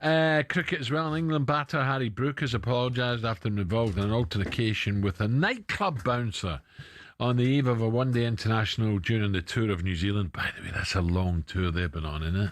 Well, that's what it's all about, isn't it? The cricket. It's time-consuming now, isn't it? Yeah. Get a lot of spare time, though, don't you? That's why you've got to have a good team spirit, and that's probably why they could go out a little bit. He called me yesterday, and I meant to get back to him. I must do it today, Ronnie Irani. Meanwhile, England captain Ben Stokes has been speaking on the 4-1 Ashes defeat to the Aussies, saying he hopes he and the head coach Brendan McCullum will be given the time to turn things around. Me and Brendan, we know how to run a dressing room. We know how to try and give the lads the best possible chance of being as good as they can be. So, yeah, I guess it's a fine line in terms of that kind of stuff, where you've got Brendan as coach, myself as captain, and then the other guys who sort of look after you the bits away from the cricket. Everyone's got an opinion how things should be run and kind of stuff like that. So it is always tough, but I would never try and tell someone who runs a huge business what they should do, because I ain't got any expertise in that whatsoever. He looked shattered, didn't he, Ben Stokes, when he lost his final wicket over in Australia. He looked as if I've had enough of this. He's clearly, his body's aching.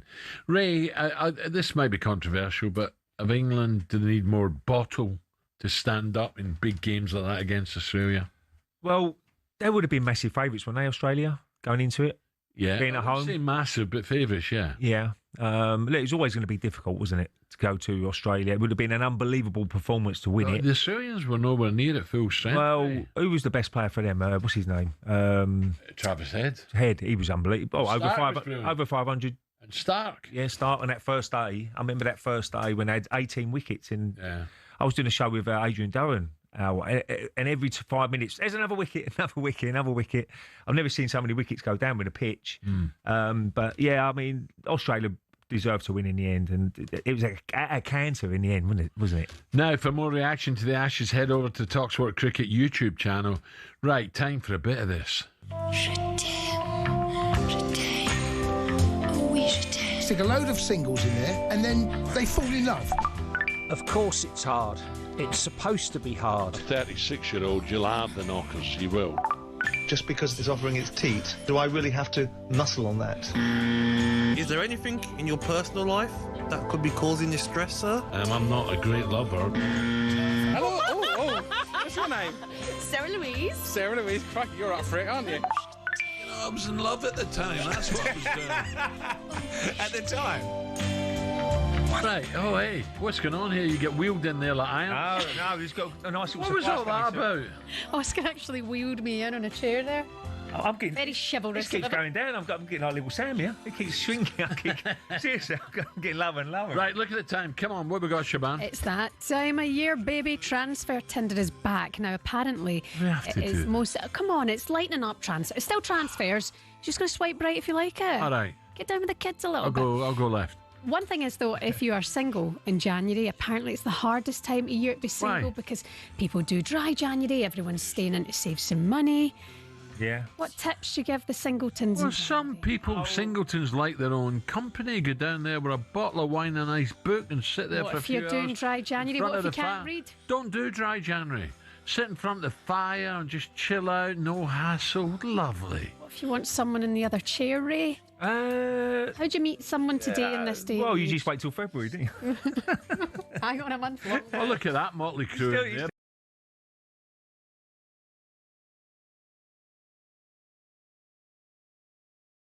I mean, there's a lot of happy. OnlyFans, Ed. There's a lot of happy people, isn't there? There's a lot of happy single people. Yeah, of course. Just get pay as you go. It's a lot easier.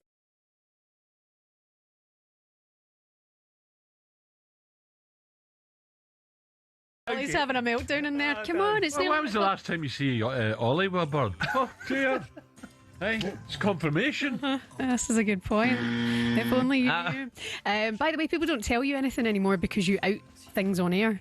Oh, that's right. So, there you go. I like it when he says, "Oh yeah, I've heard." By the way, I find out. I've heard this is going to happen. You say, "Who's that? Who told you that?" Oh, I can't say that. I'll sometimes say like, "I heard about you and whatever," and I'm like, "How do you know that? You have your spies." Right. Anyway, Mark Guéhi to Arsenal, swiping right or left to this. Oh right. Yeah. To Arsenal. Arsenal. Is it? Yeah. They don't really need him, do they? So no, they've got Gapier. They've got Mosquera. Certainly, I think he will. Well, he's going to go, isn't he? He will go. Yeah, of course we know other I think teams Liverpool. are interested. Do you think it's? Yeah, I think it's going to be Liverpool. Do you think he'll want Liverpool now, or would you rather go and join maybe in January for 40 million if Arsenal get him? You'd rather join what about if they had the money? What about? This is terrible. I'll upset Tottenham, but Van de Ven and Gay to Man United, both of them. Oh. I'll tell you. There's a start. Hello, who are you talking to? If you're Gay's agent, you'll be saying just do it in the summer. He says he's relaxed as well, isn't he? Because you get a lot more money. So left, you're not liking him matching to Arsenal. I don't think it would happen. Look, he's a proper player. I mean, most clubs will have him, but would he get in front and get Saliba and Gabriel? Quickly, Rudiger returned to Chelsea. Real Madrid runs out his contract there this summer. Talks of a new deal aren't locked down. Not for me. It's reported that he'd want to stay at Madrid, but say they could make it cut a price of 7 to 8.5 million. Take him. Take him back. Yeah, all day long. Yeah. Keep talking about experience. Talking about Real Madrid as well. He knows Chelsea. I'll take him straight back. They've just made the Super Cup final, haven't they, against Barcelona? Cracking. See the free kick? Oh. No. Oh.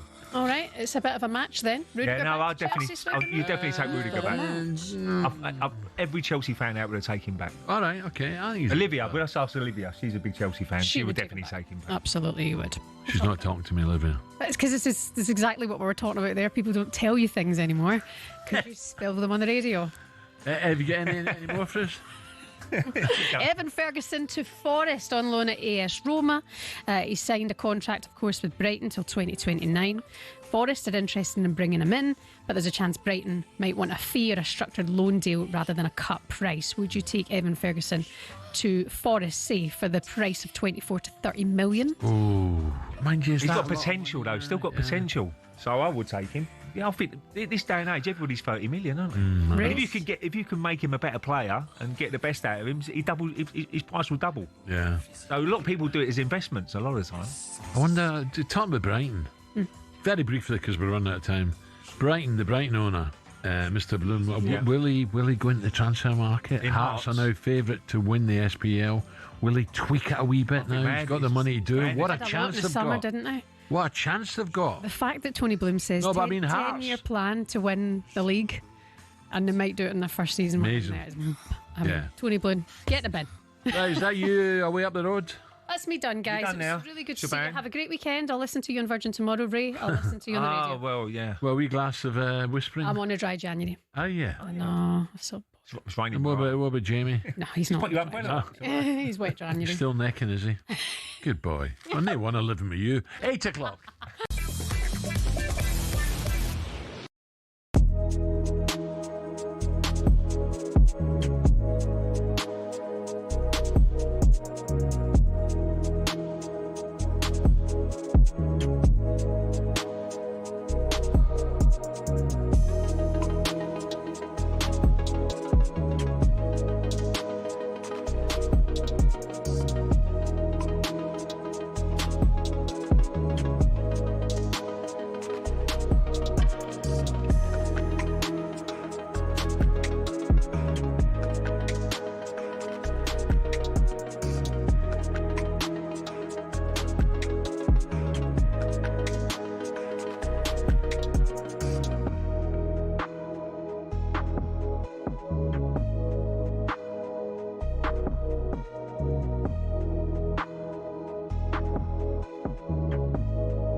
years, we've been treated to some amazing exhibition events in sports. Some become iconic, but many fail to live up to the hype. So what are some of the most anticlimactic exhibitions?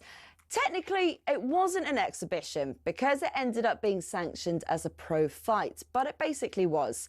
2024 saw Mike Tyson return to the ring to fight YouTuber Jake Paul. The event, which Paul won, was streamed by 65 million people on Netflix, making it the most streamed sporting event ever at the time.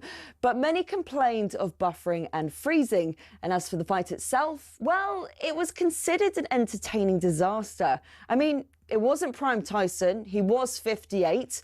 And after the fight, Paul, who was 27 at the time, said he'd actually gone easy on Tyson towards the end. Now, Mayweather-McGregor in 2017 was a better watch, despite Mayweather going rope-a-dope early on, but it was way too expensive. Pay-per-view was 75 quid. And in the stadium, the cheapest ticket was over 370. Now, this next one you could have watched for free, only because the pay-per-view had streaming issues, so they had to open it out. I'm talking about Tiger versus Phil in 2018, which was nicknamed The Match. Massive names and massive rivals going head-to-head. On paper, it worked. In reality, it didn't. The two players were mic'd up, so we all thought we'll get fascinating insight. We'll be able to hear them insult each other for 18 holes. But what we actually got was more heavy breathing and sniffles. And for two GOATs, the golf itself was bang average. And speaking of GOATs, let's end with Messi and Ronaldo. In 2023, an exhibition between PSG and the Riyadh All-Star 11 saw them share a pitch for possibly the final time. To be fair, it was a goal fest, which PSG won 5-4, and Messi and Ronaldo both scored. But it was obvious they were past their prime. El Clasico, this was not. And with it being in Saudi, there were more sports washing claims. So there you have it. Exhibitions that have let us down. And I didn't even have time to mention the Community Shield.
This is talkSPORT Breakfast with me, Brazil Ray Parlour and Arnold Clark. Save your next car on the real sale. It's the UK's biggest used car sale. Ray, by the way, I've not asked you, you doing a game this weekend? Sorry, mate? You doing a game? No. I don't do that anymore, do I? None at all? No, it's the FA Cup, isn't it? So But not Premier League TV? No, I done Premier League TV last week against Arsenal Bournemouth, which was really good fun. Glenn Murray. But no, I'm not in it till the end of the month now, Al. No doubt the Moose will be at Boreham Wood, won't they? He'd definitely be at Boreham Wood. Yeah. They always have a good cup run, Boreham Wood, don't they? They always seem to get in that third round. Now, though, all the fallout to an uneventful game, well, it wasn't that uneventful game at the Emirates, was it? I enjoyed it. I watched the first half and then went to bed. The centre around it. Was it? No, because I've got it. I enjoyed it. I had to get up early. But I didn't still expect, watched I it didn't all. expect a 4-3 thriller, to be honest. All the fallout to an uneventful game at the Emirates is centred on an incident right at the very end when Martinelli dropped the ball on injured Conor Bradley right on the touchline, then tried to drag him off on the sports bar. Jason, has he gone over the top here, Cundy? He was enraged by Martinelli's actions. I thought it was a disgrace for Martinelli. Honestly, that is so unnecessary. I know what he's thinking. He thinks that Bradley's wasting time. You cannot. I mean, it's a red card, by the way. He should have. It's 2 yellows. He throws the ball at him, and then he tries to manhandle him off the pitch. The boy's career could be in the balance. Absolutely disgusting. Disgusting from Martin. Classless, right? Absolutely classless. And the Liverpool players, I saw Canate get involved. Honestly, if I was a Liverpool fan there, I would be absolutely raging. I was amazed that Liverpool players didn't get more involved. But I hope and pray that Bradley's it's not as serious as it might be. But for Martinelli there, mate, utterly classless. I understand the frustration. I understand the anger, Ray, but I'll say it again. It was the end of the game. It was frustrating. It was right on the touchline. If I hadn't been on the touchline, I don't think Martinelli would not have tried to pull him off, would he? No, he wouldn't have done. And, heat in the moment. Look, the good thing about it, he come out straight away and apologised. Yeah. And he's probably gone in the dressing room after the game as well. We don't know how bad it is, do we? Yeah, I'm really sorry. I shouldn't have done what I did. And he'll regret what he's done. There's no doubt about that. And as I said before, I know him as a person. And he's not as Mick Arteta. And Ray, I'll say it again, and please listen to me. This was going to happen because of every week in certain games you see, and it's every week, play acting. Players go down as if they've been shot 3 times, trying to influence the referee and officials and roll about when there's nothing wrong with them. It's disgusting, it's cowardice, and this was bound to happen. Cry wolf, honestly. I just hope he's fine. Yeah, this kid's fine, because he was on Martinelli was nowhere near him when he went down, so his knees collapsed. Yeah. And I pray it's not an ACL. I hope hopefully not. Yeah. But hopefully it's a twist and he gets over it. Yeah, let's hope so. But I think we're going over the top, I really do. Gary criticised Martinelli's behaviour, saying, you can't push him off the pitch, you can't do that, that's so poor. I think an apology is needed. Well, he has apologised, okay? Bradley's been stretched it off. I'm fuming with Martinelli, to be honest. Disgraceful. I'm surprised a Liverpool player hasn't go over and whacked Martinelli there. I think it's an overreaction, but that happens when you're watching live football. For more on this, let's now get the thoughts of former Arsenal winger Perry Groves. Perry, good morning, Perry. Rosie, good morning, Good morning, boys. Perry, is this an overreaction, Perry, or listen? I don't know Martinelli. Ray knows him. Says a great kid. He's apologised. Is this an overreaction from outsiders? I can understand a bit of the anger, but you're talking about Gary Neville and Jason Cundy there, 2 defenders. I bet they've never gone over the top on anybody before and tried to actually hurt them. Correct. So they got to remember when they were playing, the emotions that they had, especially when it's in added on time. It was out of order from Martinelli because, as you said there, boys, he thought that Bradley was maybe play acting and trying to just obviously run the clock down. And he's gone over and tried to run off the pitch. And he was out of order. And I was doing the commentary last night and I just said, he needs an apology. He needs, after the game, to have a public apology and go and see Conor Bradley privately, or, the Liverpool physio, and say, look, I'm really sorry.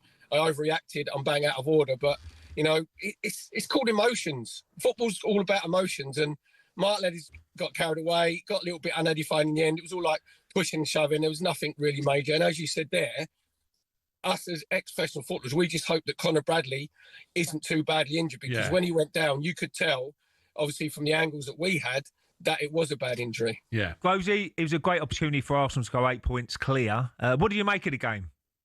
First half, we were the better side. Liverpool, their tactics were very good, where they went 4-4-2 out of position and defended in their half, and sometimes actually like a 6-3-1.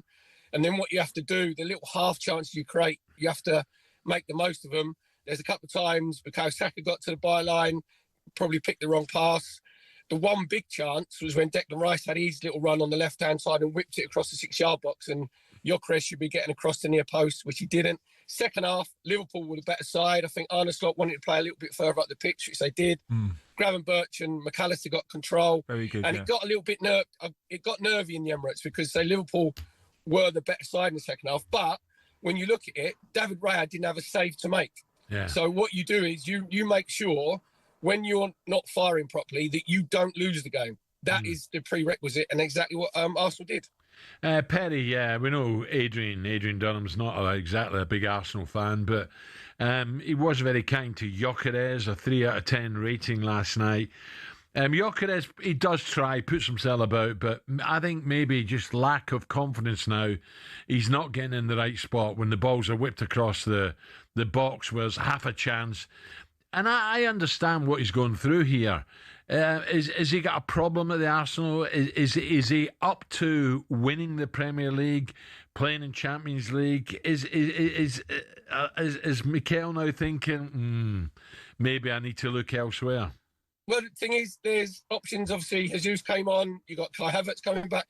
But you know what it's like, boys. When you're lacking confidence, you said there, you go tense. You can tell that he's not playing free. And the problem that he has is when he was effective for Sporting Lisbon, he was brilliant at getting in the channels and engaging centre halves.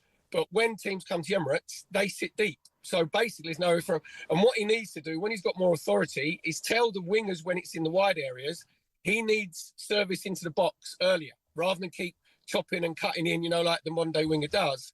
And the one thing that I mentioned there is the ball that Declan Rice put across, because he's not playing free, he's standing and he should be moving across the front man at the near post to go and get the diving header. So he's got to work his way through it. When you hear the noise coming from the other Arsenal players and the management, they're really happy with him. They said that he works hard, and maybe Arsenal have got to go longer a little bit earlier. But the only way you get through this period is that you have to work your way through it. And maybe he's got get a bit more dominant and demanding service a little bit earlier. But he is struggling with his confidence at the minute. Yeah, it'd be interesting to see what happens the weekend, Groves. They go down to Portsmouth, which is never an easy game, Fratton Park. Gyökeres, I would play him against Portsmouth. Because if he can get a couple of goals... Pompey have got an unbelievable, horrendous injury problems. Yeah, I mean, look, if he can get a couple of goals, if he can somehow get on the score sheet, it might give him that little bit of confidence going forward. So it'd be interesting to see what he does with the team selection, because he'll want a good cup run as well, FA Cup. You want momentum, keep going, but, Ray, you know what it's like. There's 4 away games coming up. They're going to Willie Nelson, aren't they? They're on the road again. I think it's 5 out, next 7 away from home. So if I was Arteta, I'd be going... complete 10 outfield changes, and obviously Kepa coming in goal, because the other players need minutes in their legs. Jesus is going to need some minutes in his legs as well. So I'll be amazed, because when you go to Pompey, they are very physical. Pompey will get about you. And in Fratton Park, when there's 20,000, it seems like 50,000. Do you know what I mean? So that's going to be more of a battle than anything. And it could suit Gyökeres, but I wouldn't be surprised if he just leaves him out and keeps him, obviously, for the semi-final against Chelsea. Perry, one last one. I think if Arsenal get 3 points last night, that's it. It's over. They didn't. Are you slightly concerned? 5 games out of 7 coming up away from home. One bad performance, 1 loss. Suddenly, Man City. We keep saying, are City going to put a run together? Are Villa going to put a run together? Is it over or not? No, it's nowhere near over, because obviously you're going to get games that become pretty set. But if you'd have said to any Arsenal fan, and obviously the coaching staff and the players, by the way, coming into mid-January when the next Premier League game is, that you were 6 points clear, you'd have snapped your hands off. And what it gives is a little bit of a buffer. So you ain't going to roll teams over. And this is Liverpool side were in decent form. I think it was 10 unbeaten last night. But the great thing is, it was Arsenal's first clean sheet against Liverpool in 21 Premier League games. Yeah. So you're not conceding. Just when you're not playing well, you don't lose. Exactly what happened. And you want it to be in your hands, Al. Do you know what I mean? Yeah. The destiny's in your own hands. That's exactly how you want it. Odds on now, definitely to win it. Heavy odds on. Perry, thank you for that. Have a nice weekend, mate. Cheers, boys. So coming out, by the way, again, Ray and I'll say, Connor, hopefully it's not as bad as it looks. Hopefully it's not the end of the season for you, and I mean that sincerely.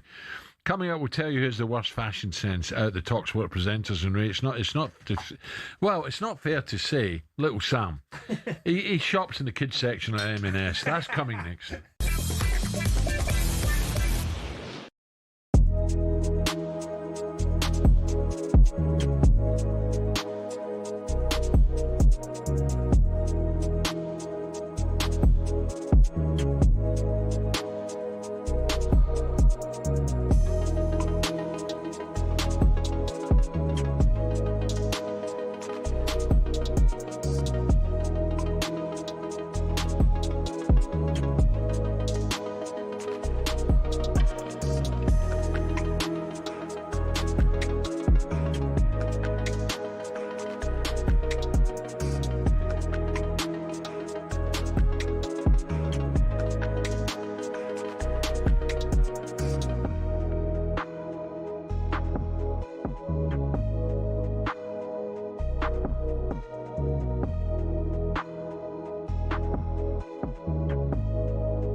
Whoa. Ballamore. Whoa. What's the story in Ballamore? Would you like to know? Yes. What's the story in Ballamore? Where would you like to go? Ray Parlour. Story time, you know. Whoa. Ballamore. What am I doing here? Thanks for tuning in. What's the story in Ballamore? Would you like to know? Yes. 8:23, yes, talkSPORT breakfast with Ray Parlour. It's Friday means a hard-hitting flick through the front pages with Ray in Ballamore. Ray, what you got for Well, I've got a great story today about the Beckhams, Al. Oh. No, I'm joking. God, don't get me going. So my first story, fans of restaurant chain Toby Carvery can add more flavour to their wardrobe as the brand launches its own fashion line. Can you believe that? Toby Carvery fashion line. Well, you know who'll be including hoodies, sweatshirts, bucket, and beanie hats. Bucket the hoodie will be Alvin Martin. He loves a Toby Carvery. Well, Yes. Alvin's a certainty for then. And even joggers featuring iconic slogan, Big Roast Energy. So, talking about fashion, Al, out of all the talkSPORT presenters, obviously Simon Jordan's very smart, isn't he? He's always dresses immaculately with his jacket. I love the old jacket and jumper combination. Who would you say wears the worst clobber? Well, the moose don't change, so it can't be the moose. No, he just wears the moose outfit. Who would I say? Are you talking about presenters or just anyone? Well, it's a little bit different these days, Al, isn't it? The radio. Shaban. Because it used to be... Well, no, Shaban always looks very, very smart. Who's the worst? God, who am I missing here? Think about the shows. The chunk sort No, he's all right. tries to be trendy. Andy Goldstein, you've got Darren Bent, you've got Adrian Durham, you've got... Gabby's not a dresser-upper, is he? No. I don't know, you tell me. I'm not. I'm jeans and black jeans and casual. But Gabby's a bit of a, just slings it on in the morning and gets on with it. Yeah, absolutely. You're smart, Ray. I didn't really dress up today, Al. No, but you're always smart. You always If we're going out, I'll them freebies you get. Yeah, I wish. Yeah, just talking about. A lot of people say things about your dress. Poor old Simon gets pelters. Not Simon Jordan, Simon Clare. He gets stick about. If he wears them boots again for Cheltenham, there is something wrong. And do you think the Sunday roast is the best British cuisine? Yeah, got to be. Yeah. Definitely. Or about an English breakfast?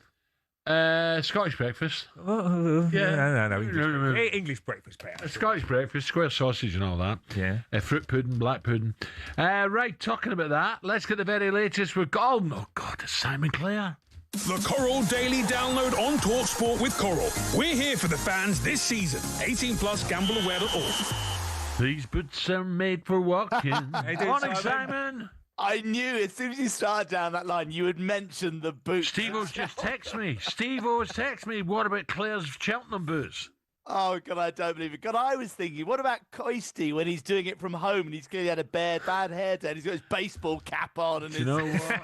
Well, he got his pyjama bottoms on his bottoms and just lobbed a top on. Well, Ali, the good friend at Gant, who are great stuff, right? And he was a big Rangers supporter, but he's left, so Ali's stuffed now. He's stuffed now. It's all getting threadbare. Simon, what we got? What we're starting with? FA Cup, or what do you want to start? Or what about last night's game? How does that affect the odds? Yeah, no, it's great hearing people like Roy Keane and Gary Neville, the moral arbiters of shoving and pushing on a football pitch. It's hilarious, wasn't it? But particularly Keane, oh God. But look, it was a bit of a dull fest. I think the weather was probably a lot worse than it came across on the TV screen at times. That was one thing I'd say. Heavy rain, wasn't it? Early on. Grim. But Arsenal are 1-4, so they've shortened. They've lengthened a bit. I think they were 1-6 before the game. 1-4 Arsenal, 4-1 City, 28-1 Villa, and that's the way it sits. With obviously less than half the season to go. I think we'd take that now. Halfway through the second half, I sent my son. I said, "Look, I'll take a draw now." And I think I'm quite glad we got away with it in the end. Yeah, definitely. Simon, obviously the FA Cup third round, everybody's really excited. We had the West Ham Supermare goalkeeper on earlier. And what a dream for them. They can get into the fourth round against Grimsby. But there's a few games tonight, isn't there? There's Wrexham, who are having a great run at the moment. They're hedging towards the playoffs in the Championship. Yeah. But they're playing at home tonight. And I always remember that game, Simon, going back all those years ago, Arsenal, Mickey Thomas scores from the free kick and knocks Arsenal out of the FA Cup. Wrexham. God, you can remember that as well. That was years ago. 91, something like that. Yeah, I mean Wrexham are 3-1 tonight at home against Forest. That looks the best of tonight's 4 ties, really. At 5-2 the draw, 10-11. You've talked a lot about the fact that team selection is going to be really interesting and really key, but also opens the door for some shocks, doesn't it? So I thought that was the best game. I mean, loads of good games tomorrow. We got the 12:15. Everton v Sunderland, 6-5 Everton, 9-4 the draw, 5-2 Sunderland. Again, be fascinating to sort of around that 11 o'clock, 11:30 mark to have a look Steve O's Pompey, I'm told they've got terrible injury problems down at Fratton Park. And Arsenal will change as well, so it could be a good game. I know, the big Coral PR head-to-head, Pompey versus the Gunners. So 10-1 Portsmouth, 5-1 the draw. 1-4 Arsenal. Again, you described it. Arsenal have got a deep squad. They've got to use it. But it'll be, I don't know what the forecast. I know this Storm Goretti might abate a bit, so it might not be so bad tomorrow. But that'll add another little dimension to a lot of these ties. And look, it'll be a good game. That's a 2 o'clock kickoff on Sunday. Sorry, that's Sunday. Spurs Villa is a good one. 5:45 tomorrow. Yeah, Spurs Villa 6-4 Spurs, 5-2. It's a game Spurs can lose. If they were to go out of the cup, there'd be big problems there. And that's an example where Spurs aren't going to get relegated. They're now struggling really to get, okay, they got an outside shot, I suppose, of Europe, but this is a cup they could do well in. Whereas Villa, they're fighting on a few fronts. Might Villa rest more players than Spurs? So I thought Macclesfield Palace is nice, quite fun for my local pals, the Palace fans. It's quite nice to be going into the third round as the reigning champs, isn't it? But they don't want to come unstuck away to Macclesfield. That won't be easy. Simon, someone said that Celtic are now favourites for the SPL, not Hearts. That was me. It's 11-8 Celtic. No, you said Hearts were favourite. When we last spoke, you said Hearts were favourite, then Celtic, then Rangers. Your memory is terrible. It's not terrible. I will play it back for you. I'm sure I came on and said, no. You're not going to believe this, Al. It's 11. Anyway, they are 11-8 favourites. I'm not going to. They are now because Martin's gone. Yeah. Yeah, 15-8. Racing of the weekend. Have we got any racing? Well, look, hopefully 2 o'clock this afternoon. Barney Clifford at Kempton's going to have a look. He's more optimistic now. As long as they don't get snow. If we get snow, we could be in trouble. If we don't get snow, I think Kempton's going to be on. So everyone listening, if you fancy racing tomorrow, keep an eye out. But I think the Coral Lanzarote meeting should be on. Cross fingers. Warwick may be on as well. The Classic Chase. No Chelmsford. All weather. I'm sure that'll be on as well if it's. If all weather, it will be on, won't it? Yeah, sometimes it's not, believe it or not. No.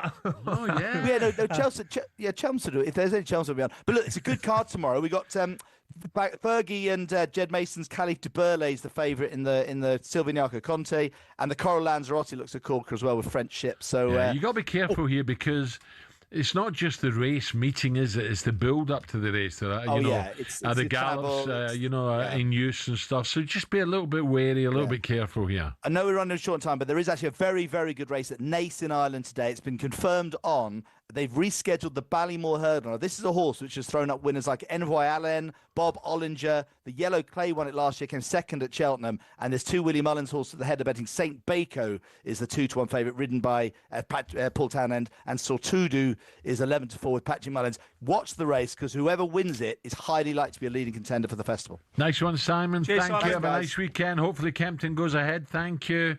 And Celtic are favourites, yeah. Talking about Rangers. Rangers manager on with Little Sam later on, I believe, today. Yeah, that's a good guess. So your Blue Noses out here, stay tuned. Right, 8:30.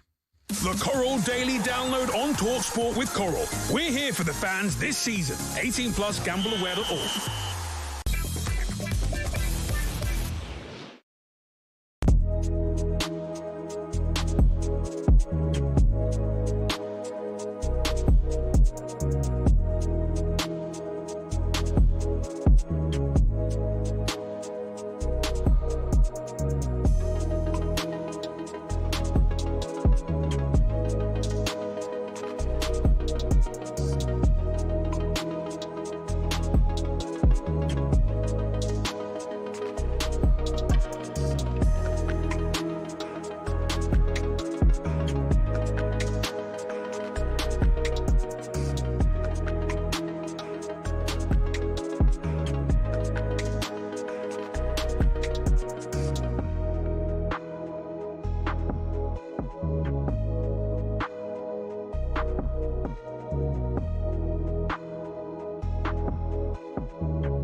When Sir Jim Ratcliffe took control of footballing operations at United, the Manchester-born billionaire was somewhat welcomed in as a homegrown hero, ready to save the club from the dark days of the Glazers. But in just 12 months, he became a punchbag for many fans. So what happened?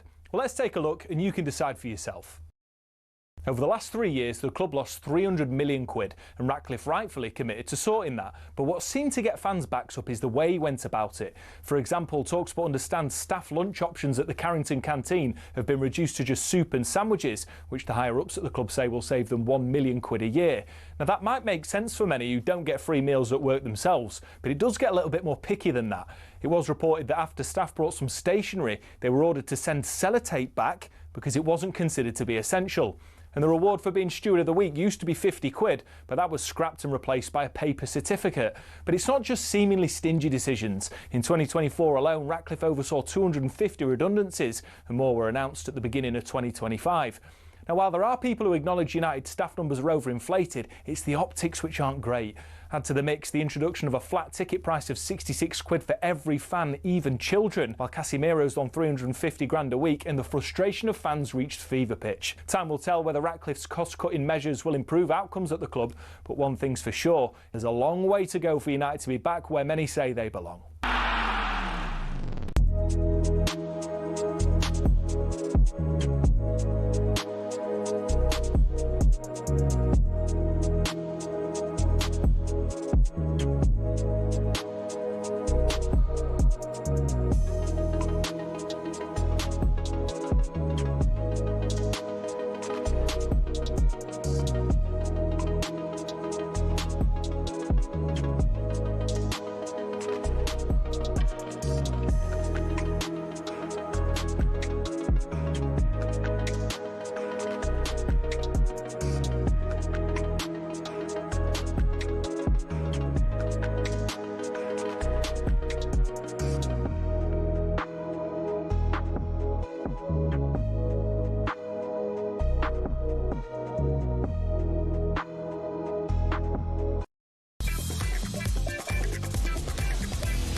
Points for the last 3. Okay, 8:36. Right. Very, very good morning to you. talkSPORT Breakfast with Ray Parlour alongside me. Arnold Clark saving your next car in the real sale. It's the UK's biggest used car sale. Come on. Let's have a bit of this, shall we? 26k for 2026 on talkSPORT.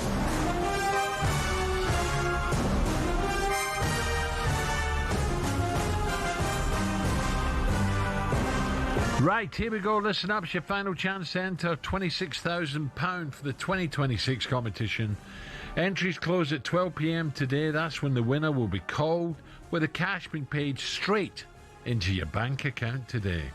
Don't miss your chance to start 2026 with 26 grand. Enter now before it's too late. For your chance to win, text WIN to 83338. Text costs £2.50 plus your standard network rate, or call 0343 423 9761. Lines close midday today. That's when you need to answer your phone if it rings.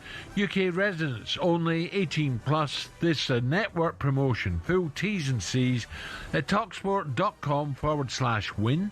So your chance to win, text WIN to 83338 right now, and good luck. Right, Ray, here we go. Back to the FA Cup action as Exeter have a long trip, a daunting trip. Oh, it's a long trip. Up to the Etihad to face Man City. Man City are bound to make loads of changes, but it doesn't matter. You look at the squad, unbelievable. Fans making his 239-mile trip have sold out their away allocation. Brilliant. Yep. And coming to the game on the back of one loss in the last 5, so they picked up. The head coach, Gary Caldwell, was part of a famous, that Wigan side. Do you remember that when they beat Man City back in 2013? Yeah. The FA Cup final. Have a listen. I was there. Maloney takes, and it's in! It's Ben Watson! It's Ben Watson for Wigan Athletic! They've surely won the FA Cup! Yeah, do you remember that? I do. I was there. I remember it really well. And well, I'm sure a couple of minutes ago it was. Yeah, I'm sure somebody will love that. Gary Caldwell. Did I say Gary joins us now? Morning, Gary. Morning, Gary. Morning, lads. How are you?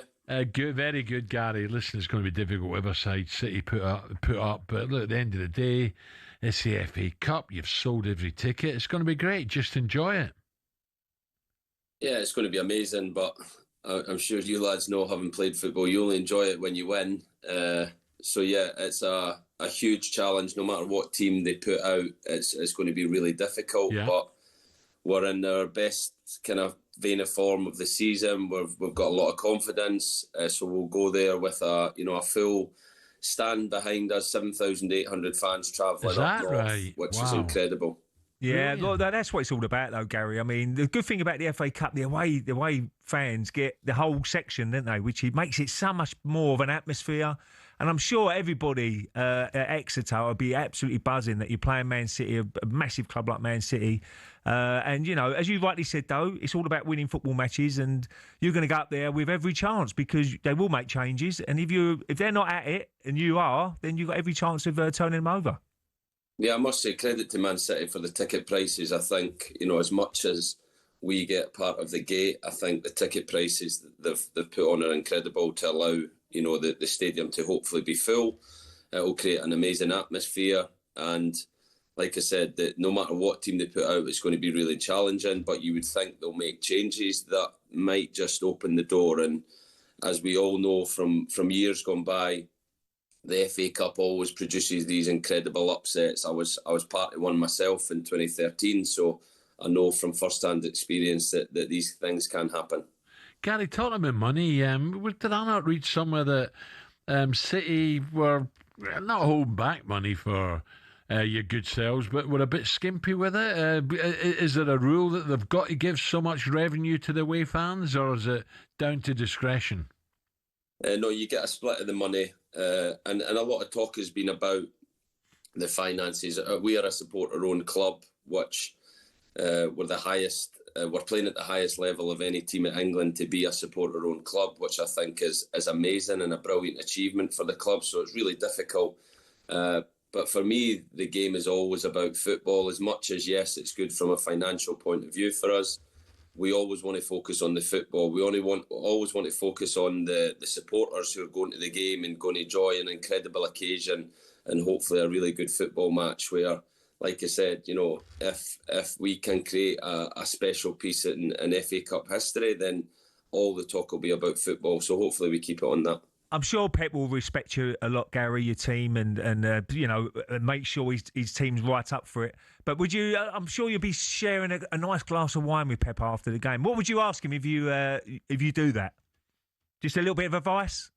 What would I ask him? I'd ask him a lot of questions. I actually worked at the City Football Group for a brief spell as a loaned coach when I was between jobs, and I had the opportunity to watch him coach one day, and honestly, for 20 minutes, the way he coached the team, the energy he transmitted, the information, the way he put it across to his players was incredible, and it was a kind of real part of my development when I was at City Football Group to kind of formulate my ideas in my head and what I wanted to do when I got back in as a manager. And I've used all those experiences to give us some success at Exeter. I've been here over 3 years now, which as a manager feels like a lifetime. You don't get that sort of time at most clubs, but I feel like I'm getting more experience. I'm still a young manager in terms of age, but I've got a lot more experience now, and I feel like that's benefited myself and the club in this job. Yeah, lovely part of the world down there as well, Gary. Just north of the border, I know you're concentrating solely on the City game, but it's wide open up in Scotland now. Is this a good thing for Scottish football? Hearts, Celtic, Rangers now all could end up winning it. How do you feel about that? Yeah, I think it's good. I think the more competitive the SPL can be, I think the better. I think it's been a crazy season in terms of what's went on up in Scotland at the moment. But yeah, I think it's going to be extremely tight. I still think Celtic and Rangers will come strong as the season progresses, but Hearts have done incredible with the way they've changed the ownership within the club, the investment they've put in, the recruitment they've made, and Derek McInnes is someone that I think knows the Scottish game inside out and has done a brilliant job with Hearts. Yeah, absolutely. Gary, listen, we wish you all the best. Yeah, good luck, Gary. Sincerely. Have a safe journey up there as well. It's a long old way, and I hope your fans have a great day. Thank you. Brilliant. Thanks, lads. Gary Caldwell there. Right, let's look ahead to the next hour of the show with Benchmark. Superstar Breakfast preview on talkSPORT with Benchmark's Kitchens and Joinery. Get trade prices on kitchens to suit all styles and budgets at Benchmark's. Yeah, without being disrespectful, Ray, you think we're about 4 minutes to go? There'll be like 4 of them man marking Haaland for the show. I just said that to you, didn't I? Who's going to get Haaland's shirt? That's the. That should be Glaze, I suppose. That's a good point. Look, I'm sure they put him on the bench.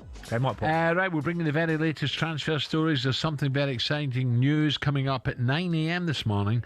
So, City fans in particular, stay tuned for that one. We're taking your calls on that incident at the end of the Arsenal-Liverpool game. Martinelli trying to force injured Conor Bradley off the Emirates pitch. And Mark, the Liverpool fan who phoned us up this morning, slammed Martinelli's behaviour. It's irrelevant whether he didn't know whether he's injured or what. You just leave him alone. You don't go near him, throwing the ball at him, then putting his foot under him like as if to kick to get him off. It's a disgrace. He should have walked then. 03717 223344. That's the number, taking your calls. That was our breakfast preview with Travis Perkins hire. Superstar Breakfast preview on talkSPORT with Travis Perkins. With 250 hire branches nationwide, it's easy to hire at Travis Perkins.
Still that same boy, and I'm not sleeping at night. But I'm going from bar to bar. I just gotta rewind. Why can't we just rewind? Yeah, that of course was Rewind by Paolo Nutini, Glasgow boy. But why are we playing it this morning? Well, today marks the 38th birthday of the Paisley-born, sorry, I shouldn't say Glasgow, well, it's Glasgow, isn't it? Paisley-born singer, because someone who may want to rewind time is Martinelli's incident with Bradley has caused carnage on talkSPORT. Gabriel down the left-hand side. Across no. What's he done there? He's hurt himself. I think he's hurt himself, Bradley. He's landed awkwardly and hurt himself. That's why he's just nudged that ball out of play. Oh, who's doing that? Martinelli's pushed him off the pitch. Oh, and then he's been pushed by Canate. Then there's the referee's dropped his whistle. Then Alisson's come out. It's a yellow card for Martinelli. I think you've got to be careful pushing someone off a pitch when you don't know how bad the injury is. Knowing Gabby, I'm sure there is no intent. I hope Connor is well and nothing happened. I'm still gobsmacked that Gabriel Martinelli wasn't sent off there. You drop a ball on an injured player and then you grab hold of him while he's on the ground and hoik him off the pitch. The boy's career could be in the balance. Absolutely disgusting. Disgusting from Martin. Classless. If Connor has the injury we fear he has, Gabriel Martinelli would have never done that, and he shouldn't have done that. But this is what time wasting and diving probably leads. Yeah, I must be getting soft in my old age, but I can't react the way some of the boys were reacting there. Listen, I'll say it again for the last time today. All this play acting that goes on in football. Arnie Slotty said that. Yeah, exactly. All this play acting, this was bound to happen. We don't know how bad Connor's injury is. It does look a bad one, and we pray that he's okay. He's not out for the rest of the season. I don't think it's career-defining, because if it is an ACL, which is bad, really bad, they can fix them now. But at the same time, I understand, Martinelli's not really dropping the balls out of order, but God, there's a lot worse goes on like that, pulling the hair and elbowing off the ball and stuff. Dragged him off the pitch. He's just frustration. He wants to go on with Arsenal, want 3 points. Yes, if that was in the middle of the pitch, he wouldn't have done that. He wouldn't have grabbed him and tugged him, would he? So it's very unfortunate. Martinelli has apologised. He's out of order, but he's apologised, so we've got to move on and just hope Connor's okay. Well, he can't do nothing else, can he? No. That's the only thing he can do is apologise. I'm sure straight after the game he was in that dressing room saying to the physios, I'm really sorry what I did. Because he would regret it. When you look back at it, it doesn't look great, if I'm being honest, what he's done. But as Arnie Slot said that, he would never have done that if he knew he had the intent. Of course he wouldn't. How bad the injury could be. And I'll say it again for those players now who play act all the time, go down as if you've been shot 3 times. It's partly your fault. You're trying to con the referee, trying to con the officials. Don't do it. If you're hurt, fine. But don't roll about and you're not been touched like a tart. Yeah. Connor was later stretchered off and left Emirates on crutches in a knee brace. Let's head to the phone lines now. Is the incident as bad as some are saying, or are we overreacting? Let's get the thoughts of a neutral. Joe's a Newcastle United fan. Joe, morning. Morning, Joe.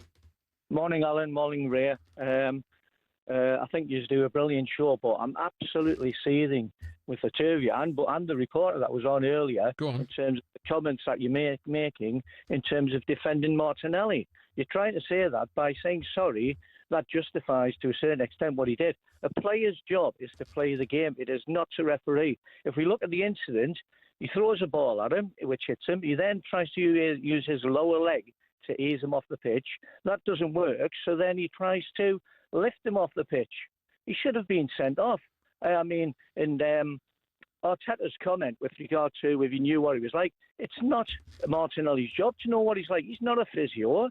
His job is to play the game. Let the referee. He should have been. I'm surprised Arteta actually saw it, to be honest with you. But, yeah, but Joe, how many times have you seen in a game of football where there's been pushing each other, and a lot worse than that, isn't there? I totally agree with you. And then as Alan was saying, if it was in the middle of the pitch, it wouldn't have been a big thing. No. But we see it all the time where players go down. Yes, I agree with Alan. A lot of players are charged to be to a certain extent, and they play act.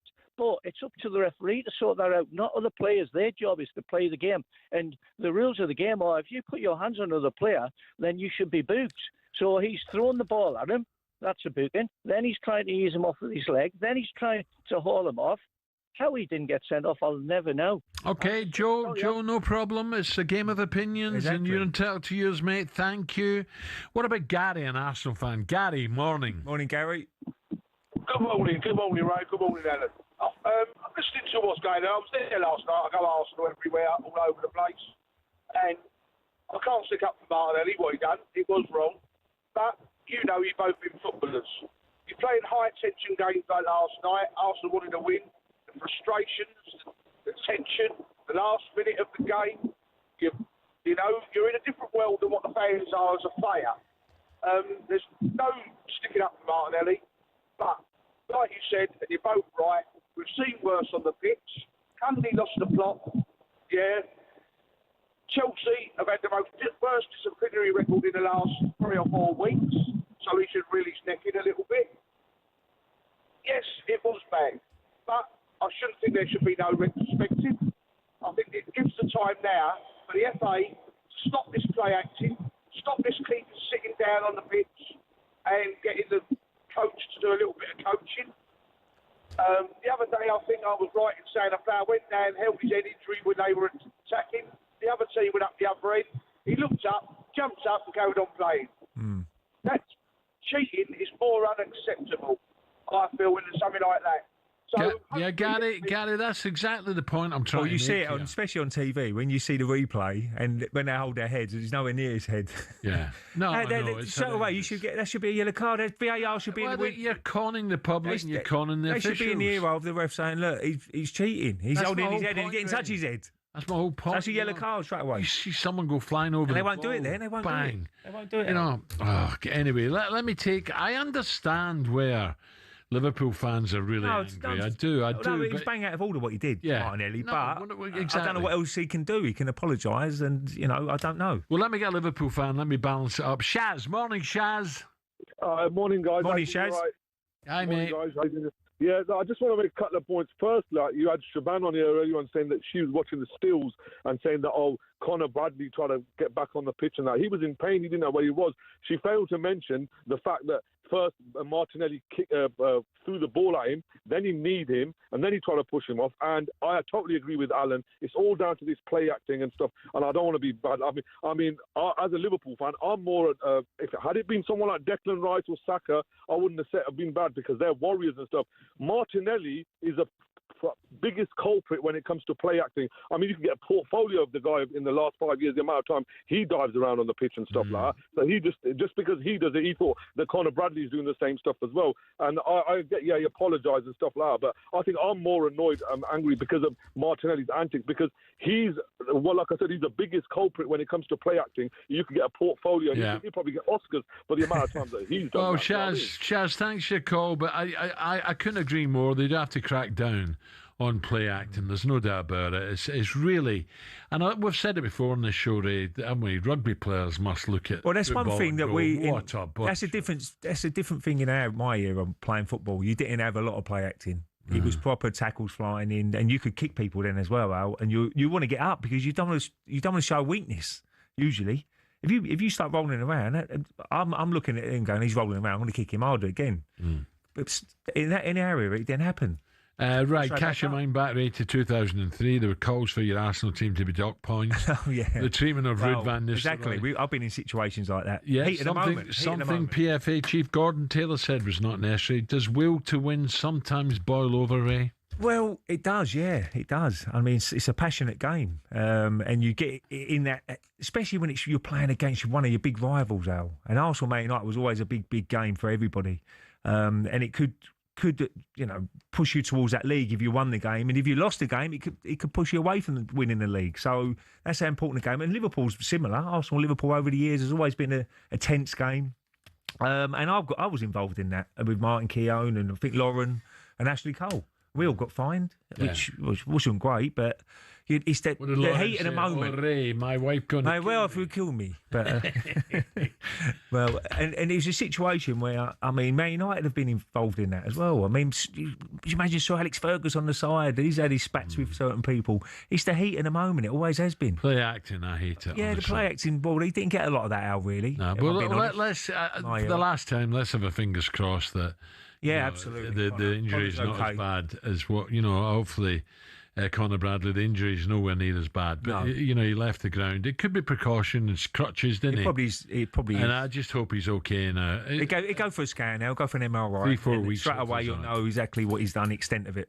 Okay, we've already touched on Man City, home to Exeter. Coming up, stay tuned. City fans, here we go. We bring you some exciting news coming next.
The Lions. Real-life fantasy rugby. Bitter rivalries set aside in a quest to create the world's best team in weeks. There's nothing like it, but who on earth had the idea and how did it all begin?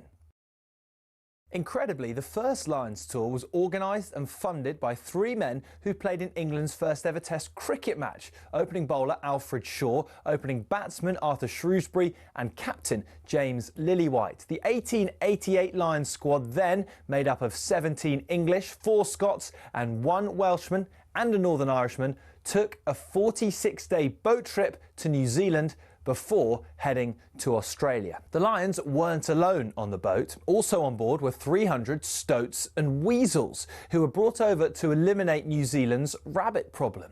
The first ever Lions captain, Robert Seddon, died of drowning midway through the tour while sculling on a river. Andrew Stoddart, who was another of the cricketers there, took over and was the star of the tour. The next one was the first to get official recognition from the RFU against the newly formed Springboks. Although the Lions won the series and beat the Boks again 5 years later, in the 12 series since in South Africa, they've only won 2. New Zealand has proved an even tougher hunting ground, just the 1 series win for the Lions in 11 attempts, which came in 1971.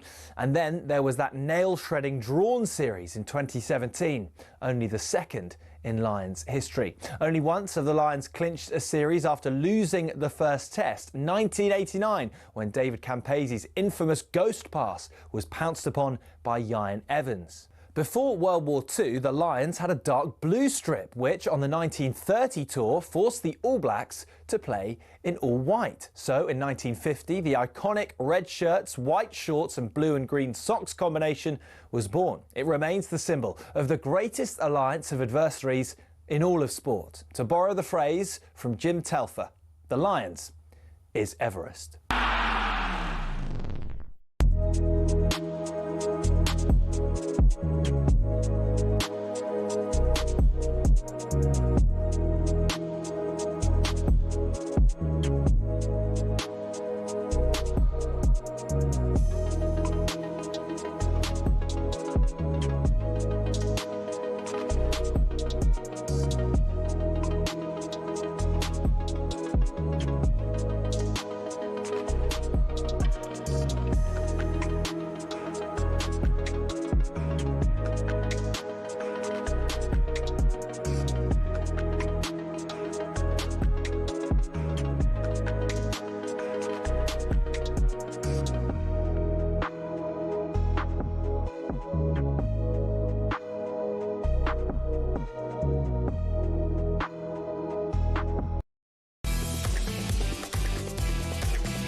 Breaking news on talkSPORT.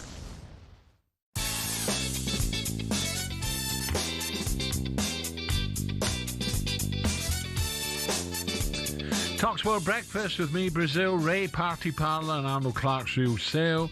Huge savings to be had on over 20,000 used cars. Right, some breaking news in the January transfer window with quick books. It comes from Manchester. Let's get straight on to it with talkSPORT's Alex Crook. Alex, what's happening? Yeah, good morning, guys. This will probably turn out to be the biggest deal of the January transfer window, one that's been in the offing for a few weeks now, but Manchester City have, in the last few moments, confirmed the signing of Antoine Semenyo from Bournemouth. He signed a 5.5-year contract. We reported yesterday the fee for Bournemouth is a club record sale worth £64 million to the Cherries. This is a player, of course, they plucked from the EFL, signed him from Championship Bristol City, who also benefit from a sell-on clause. There's some quotes from Hugo Viana, the director of football at City. He says Antoine is a really exciting signing for the football club. He made it clear to us immediately that it was City he wanted to join. His enthusiasm for this football club has been clear throughout the process. He has huge quality, says Viana, 2 great feet, pace, power, and a habit of influencing games, and importantly, real room for growth and development. So Antoine Semenyo is a Manchester City player. We know he spoke directly to Ruben Amorim. Manchester United were trying to take him to the red half of Manchester, but I think Semenyo always had his sights set on City.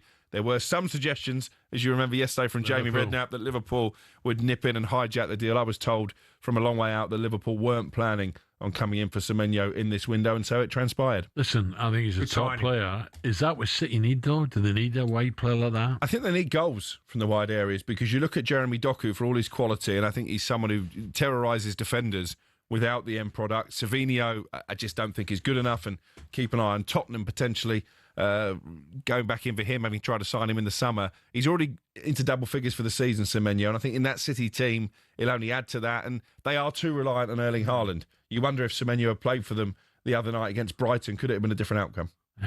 Again, as soon as you say that, he might go to Spurs. I'm like, when are Tottenham going to buy two top class midfield players? You look at Arsenal, their midfield. It's so much talent. Look at City. Okay, they're getting a little bit older, but so much talent. Look at Liverpool when they were last year.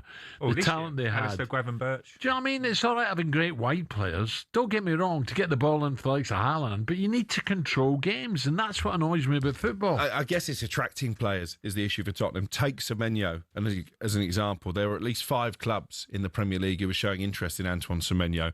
Tottenham are one of them. Now, right at the start of this pursuit, sort of midway through December, when we broke the news of his release clause, it was made pretty clear to me that Tottenham would be his least preferred destination, and that is the issue. And that's the fight I have on a regular basis with Tottenham fans, that they ring up the show and they say, look, we should be a top 4 team. They're not really a top 4 team. Just a quick one, Van de Ven, do you see him leaving now? He's committed, isn't he? He's got a few years left on his contract.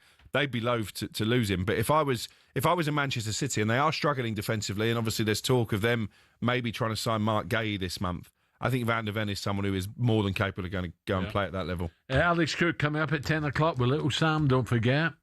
He claims, by the way, on the subject of Manchester City, he claims he's the same height as the Man City centre-back Nathan Ake. I'm not having it. No chance. No danger there. Absolute no chance. No, he might be the same height as some of the kids that they bring out, the mascots on the pitch and all, but not in that. No. Right, we're joining the show just before Christmas by Semenyo's private skills coach. Remember, we spoke to Saul Isakson-Hurst, who says, make no mistake, his client is heading to the Etihad to start. Same as Noni going to Arsenal, lots, and Eze as well. Yeah. More teams. There's competition for places. That's what you want at the top team, to challenge everybody. And like I said, Semenyo's not going to go there to be second fiddle to anybody. He's going to go there to challenge to get in the team. And he has all the assets to play. I was thinking about this earlier in terms of whether it's City or United. But City, they are playing a bit more direct sometimes, utilising Haaland like that. He can go over the top. He can break the line in that transition. Scary. Also, he's so good in 1v1, 1v2 situations. He can break players down. So he's such a dangerous tool for any manager to have in their locker. And I'm sure that's why everyone is trying to get him. So there you go. Saul, this is Saul Isakson-Hurst, who was Semenyo's private school. Do you remember we spoke to him, Ray? He said, he takes them for private sessions. God, hopefully he earns a little bit out of this, because he's clearly helped in this man's progression. Well, he's in a great position now. 26 years old, Al. Should be in his prime. He's got many more years in front of him. 5.5-year contract at Man City, so financially be looked after. Brilliant move for himself, playing with the likes of Bernardo Silva, Rodri, Haaland, Foden. So he's playing in a really good side there. So look, if he can keep improving, what he's done at Bournemouth has been absolutely brilliant. Nice to see him score a goal as well. In his he's last aggressive period. As well, isn't he? He's direct. Yeah. Once he gets going, he's strong boy, both feet. So he's a good signing for me. They look at the transfer. Everybody's 60 million plus now, aren't they? The attacker. So to get him for 64 million. Pretty good deal for Man City's point of view, and good deal for Bristol City, because I think they get about 12 million. Oh, brilliant! So they're well pleased with that. Brilliant. Championship I don't have the table in front of me, but Bristol City are having a good season. They're having a good season, and that will certainly help. So it just helps Man City as another option for Man City, and he can play anywhere along that three behind Haaland. So is an option, and if he can carry on the way he's done at Bournemouth at Man City and improve, then he's going to be a top signing. Is this a spark that City need to catch? Hopefully not, Al. Hopefully. But no, he's a good signing. That was a look at the January window. We're into it. QuickBooks. Ray's already asking Arsenal to ban another striker, because Gyökeres is beginning to look like it's not working. Like. Coming up, Liam Russ. How do you pronounce his name? You tell me, Ella. I was going to say Rossignol. What did I say? You told me earlier. Sonia. As in Sonia. Coming up, Liam Rossogna, played with his old man, I should know, gets his Chelsea managerial career underway this weekend, away to Charlton. Live in talkSPORT. Is this an easy start from? We'll find out next. Transfer window. Breaking news on talkSPORT with Intuit QuickBooks. Tackle your self-assessment with Intuit QuickBooks. Search QuickBooks to find out more.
Okay, 9:18, talkSPORT breakfast.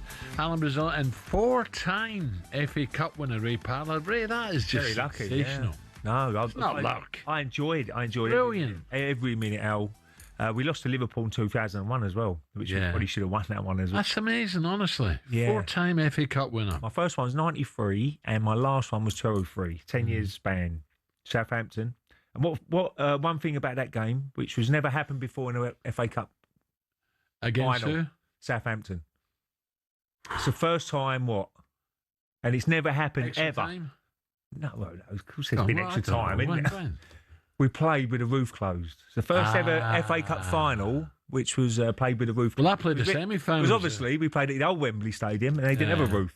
Well, I played, our semi-final was the first semi-final not to go to extra time. In 93, when City beat us. Yeah, going back to 93, it was Arsenal v Tottenham. Sorry, didn't go to replay, excuse me. Arsenal v Tottenham, semi-final, and Sheffield United v Sheffield Wednesday, semi-final. Sheffield Wednesday won and we won. It was Sheffield Wednesday, Arsenal in the and that year we played them in the League Cup and the FA Cup. Well, that year Ipswich beat West Brom in the quarter-final at Highbury. That was 78, that was, sorry, and then went on to beat Arsenal in the final. The year I'm talking about. My dad always remembered the 1980 Cup final. Remember that one? When Arsenal, West Ham beat Arsenal 1-0. Oh, Alan Taylor? Was that, or was that Brooklyn? No, Trevor Booking. Header? Trevor Booking header. Yeah. Stuart Pearson crossed the ball, and that was young Paul Allen, who lives around the corner, not too far away. Willie Young? When Willie Young took him out. That would have been a 6-game ban now. Yeah, I remember It was a proper took him out. He was only 17, I where think, does Paul. time go? Yeah. Right, speaking of the FA Cup, it's back this weekend. 11 live commentaries, 11 on talkSPORT, reacting to all of it. On Monday from 6 a.m. will be Jeff Stelling and Ali McCoy. Jeff loves this weekend and has picked out his 3 most likely cup upsets to keep an eye on the third round. Morning, boys. Well, you can always guarantee a shock or 2 or 3 in the FA Cup third round, can't you? And I can certainly see a few this weekend, starting tonight at Wrexham. No one wants to go to Wrexham. They've scored in all 16 home games in all competitions this season. They've won 4 on the bounce. And Nottingham Forest have got bigger fish to fry, haven't they? They've got 5 games in 15 days. So I think Sean Dyche will play some fringe players and Wrexham could well take advantage. Now, Burnley are the lowest or joint lowest home goal scorers.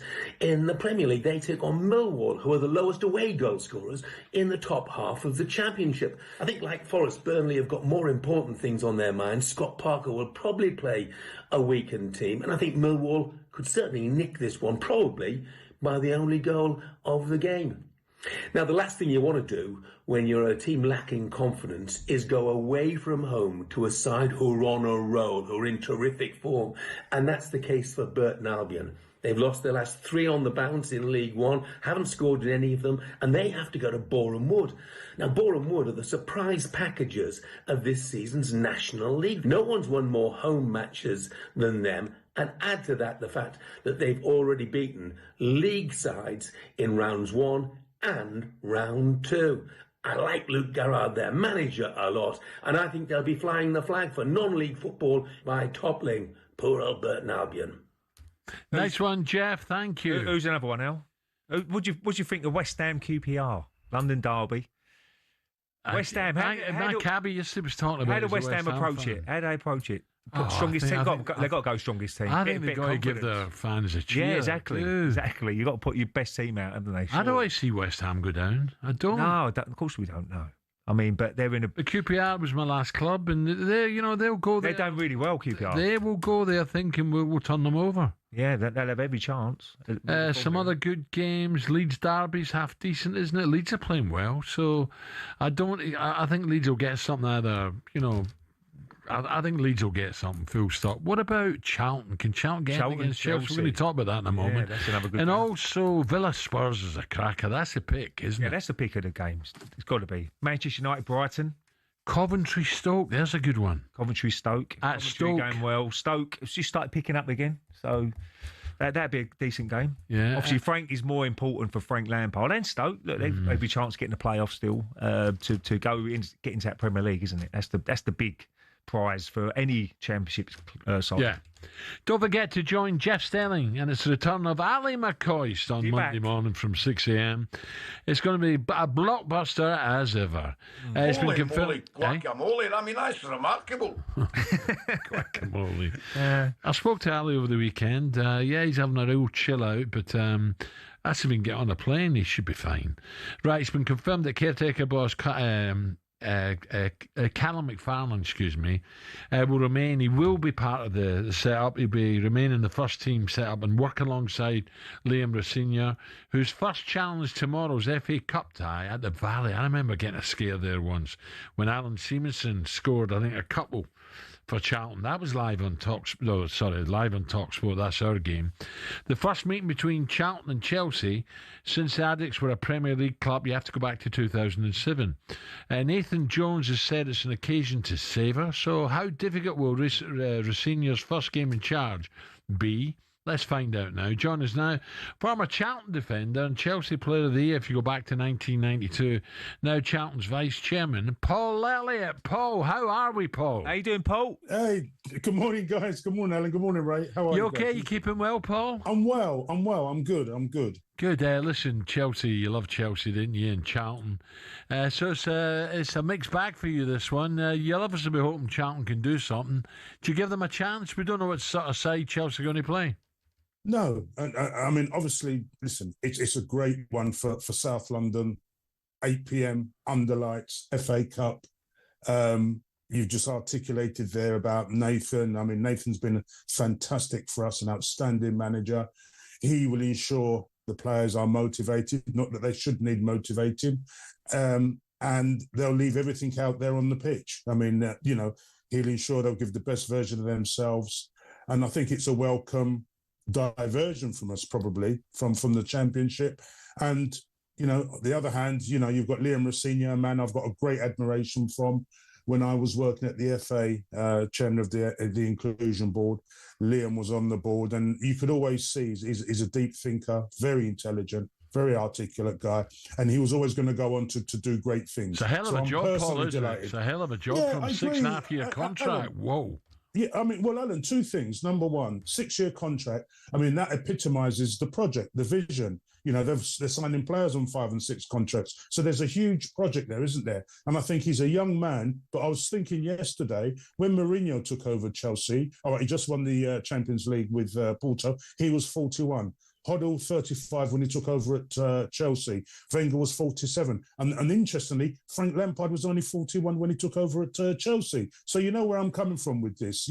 It's a great opportunity. He's had a good grounding at Derby. Then he went on to Hull and then took a great leap and went to Strasbourg, where he's done extremely well working with young players. So I see that alignment there. So, I wish him well. And I think he's a great ambassador and really a great role model for young coaches from diverse backgrounds to go and get a job of the magnitude of Chelsea. Yeah, Paul, obviously the transfer window at the moment. Charlton, I don't know what the budgets are like, but you're looking around that transfer window, trying to bring a few more players in to help the team. 100%, Ray. I mean, listen, at the end of the day, as you know, we got promoted, started really, really well, was that unknown quantity, picked up some really good points. And then what's happened with us, we don't have the financial depth of other clubs. We've got excellent owners in GFP, Global Football Partners, and obviously with Nathan at the driving well, we've got an excellent manager that's really punching above his weight. And he has extracted every last drop from those players. Yeah. No question about that. He's done magnificently well. So, he will get support, and we're hopeful that, we want to strengthen like everybody else, because when we get injuries, clubs with much bigger budgets, as you well know, Ray, they can fill those gaps a lot easier. And that was reflected in our results. When we lost Bell, when we lost Burke, when we lost key players, it really hurt the club. So, we're going to go again, hopefully bring in a couple of new faces in the window, because the most important thing for me, and I've said it from the outset, we've done remarkably well getting up. We've got a great reconnection. Our fans has been remarkable, exceptional. And the key thing that we've done is the fans have reconnected with the club. And what we've got to do in this championship is two things: compete, that's what we're doing very well, and consolidate in the championship this season. Yeah, and your near neighbours talking about doing well, prospering. Millwall, they're having a good season, aren't they, Millwall? They are. I mean, they're a very, very stable club, and the manager there. I mean, he's done extremely well. They've been very consistent, been in the top 7, top 8 all season. And to be fair to Millwall, if you look at them over the last 6 or 7 years, they've been a very, very good, stable Championship team. And in fact, I think we're playing them on the 24th, that derby at Millwall. So that's going to be a real riveting game. But before then, we've got a few games, and obviously the big one tomorrow. It's one. I just think it's a fascinating one, and we could be catching Chelsea at the right time. You might have the managerial bounce with Liam coming in, but I'm looking at their form. I think only won 1 in 8. But they've got some outstanding young kids, the best kids in Europe. And I think that's going to be really good for our own our own kids for that benchmark, to make that comparable, because they've got aspirations. And playing against the best talent in Europe, young talent, will really advance their game. Paul, this is not a loaded question, by the way. Just on last night's... No, I promise you. Just on last night's game, I'd like to get your opinion. I hate all this play acting in football. I really do. And Martinelli's getting absolute pelters here. Look, we understand he didn't realise the extent of the injury to Connor, and we hope Connor's okay, mate. I hope it's not an ACL. We hope he's fine. But people are really... He's getting absolutely slaughtered today. Bang out of order, throwing the ball, kicking him, dragging him off the pitch. Play acting in football now is much worse than when we played, Ray, yourself and me. This was an accident waiting to happen for me. I think there was going to be an inevitability about it, or isn't there? I mean, the way the trends have gone. I mean, if you and I know, I mean, I love the modern day game. I love the quality of the players. You look at everything, and the Premier League. We know it's a fabulous. Well, it's the best in the world. But I look at the Championship, and in terms of competitive balance, the Championship for me is certainly probably slightly better. That's my own personal judgment. But that's one area of the game that I find very unsavoury. That's probably the right word I should use. It's unacceptable. And if there's one thing, that I would like to see football, football's got to be strong on this.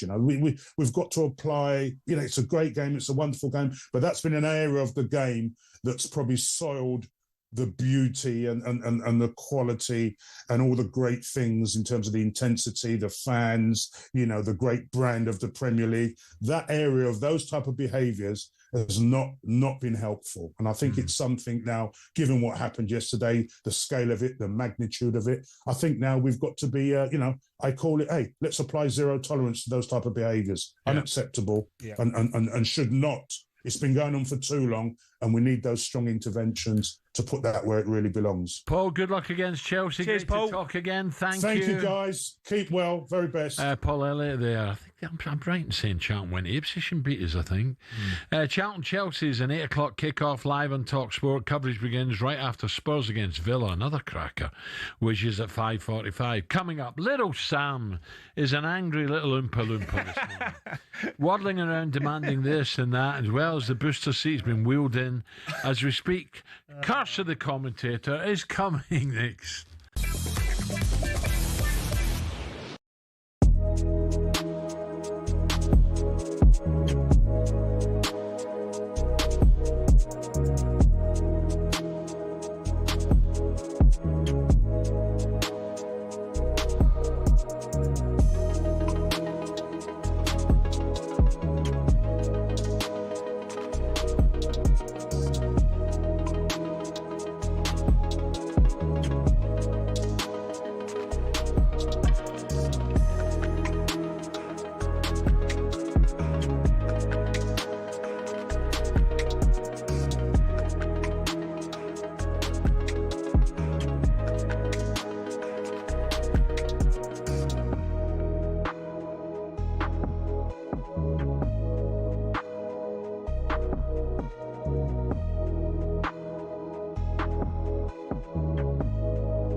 fancied having a beer in the stands while watching your team at the Emirates, or at Anfield, or at Stamford Bridge? Well, this season you actually can. Drinking alcohol in the stands at Premier League games may still be illegal, but the Women's Super League is doing something different. And here's how we got there. Back in the 1980s, football had a serious image problem. The sport was plagued by violence, pitch invasions and beer-fuelled chaos. Then, in 1985, Margaret Thatcher's government stepped in. They introduced the Sporting Events Control of Alcohol Act, banning alcohol in view of the pitch across England and Wales. Since then, many fans and clubs have called for the law to be relaxed. But despite attempts to change things over the years, authorities just haven't been convinced fans can be trusted. But in January 2025, something did change. The Women's Championship, now called the WSL2, launched a trial allowing fans to drink in the stands. The reasoning? Well, fans at women's matches tend to behave differently. Less aggression, more family-friendly vibes. As a result, select WSL and WSL2 stadiums are now allowing fans to drink alcohol in view of the pitch. It's been a landmark move showing growing trust in fans and recognising that women's football is building its own culture. So could the men's game be the next to leave the 1980s behind? Well, maybe, if fans can prove they can handle a pint without pitching it at someone. Yeah, don't hold your breath. Until then, it's Bovril all around. Cheers to that.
Back to Paul Elliott there. I once played against him, Ray. You won't believe it, on a pre-season friendly for FC Baden, the Swiss team, against Pisa.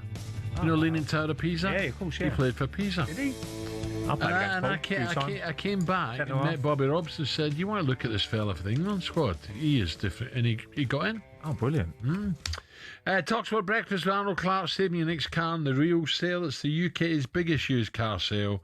Ray alongside me. Remember, a reminder of the breaking news this morning.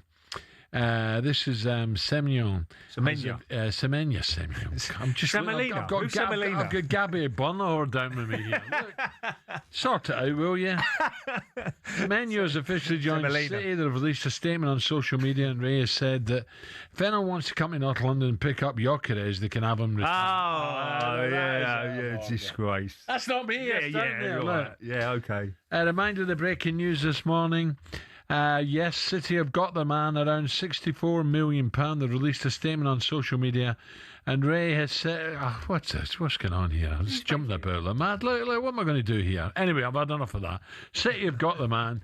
Now, Sam is going to join us. Remember the breaking news. £64 million. Is that a bargain or not? Yeah, I'm sure the boys were taking calls at 10 o'clock. Now, Sam has joined us in the studio, so now it's time for a bit of this.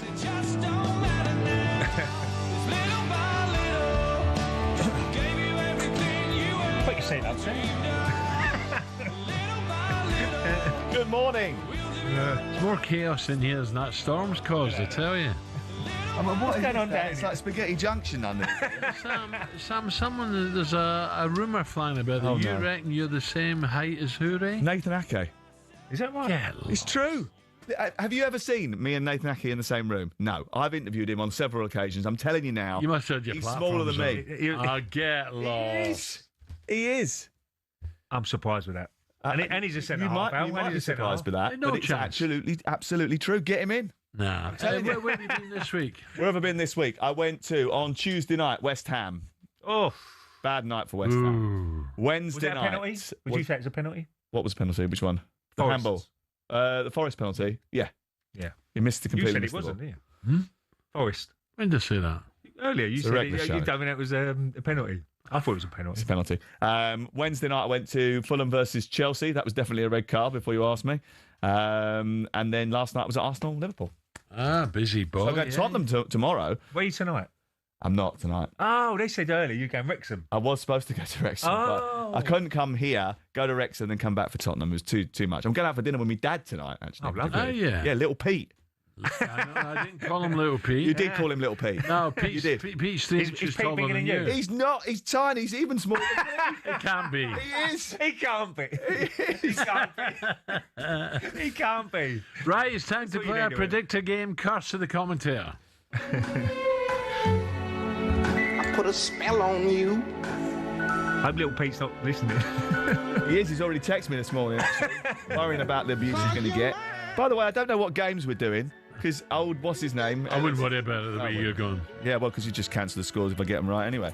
So, a quick reminder of the rules. Ray and Sam both have 20 seconds to give us predictions for 3 games across the talkSPORT network.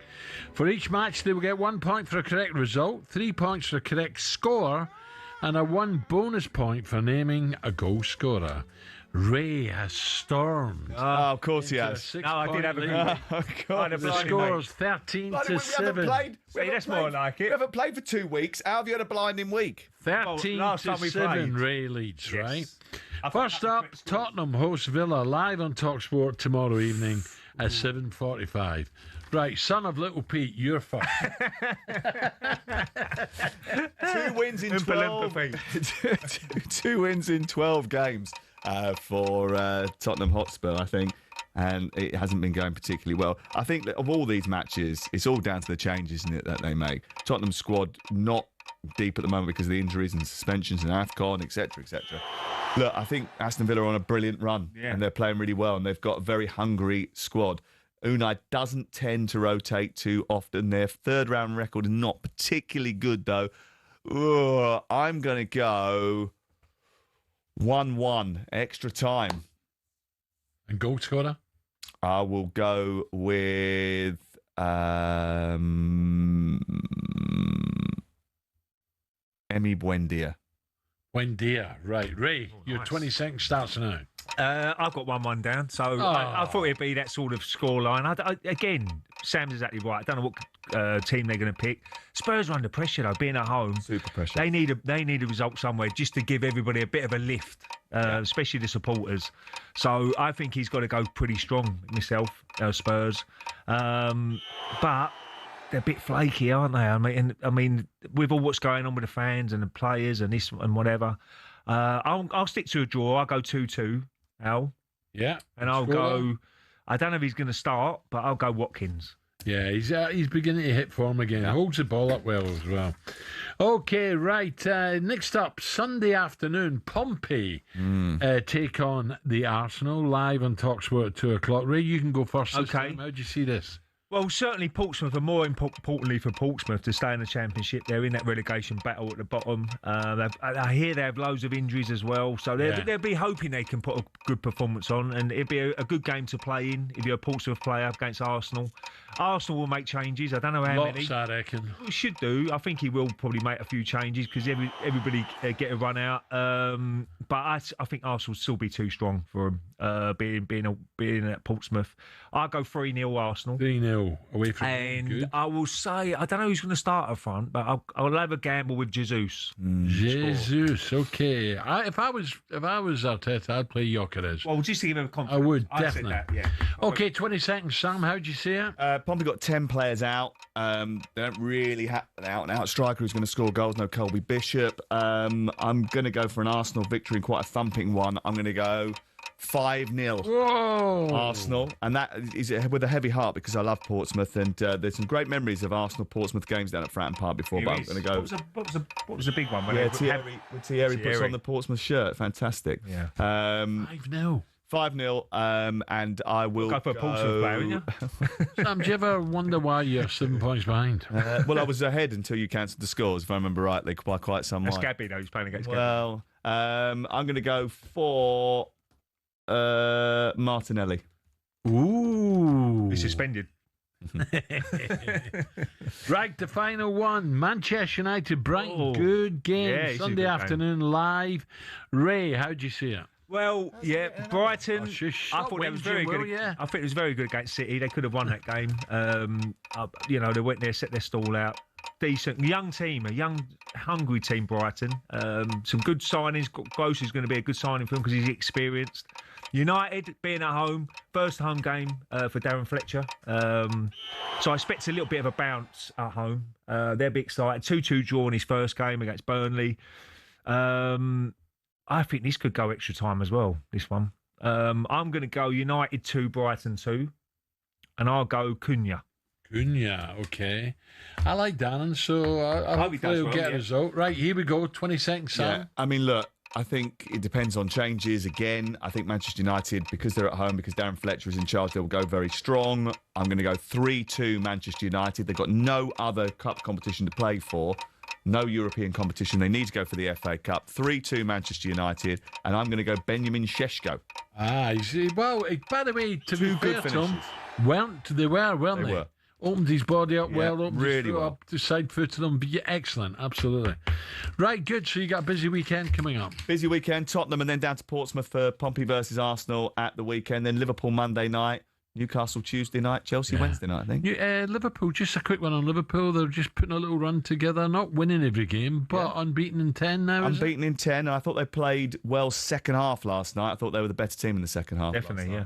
And Frimpong got into some great positions down that right-hand side. If he'd had a couple of better deliveries into the box. He should have had a go himself. In the second half. He tried to square it. He did. Sam, listen, have a great weekend. That concludes this week's Cheers, Curse of the Commentator, and have a nice time, a nice meal out tonight. I will. With Little Pete. I will. 9:45.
Few years there.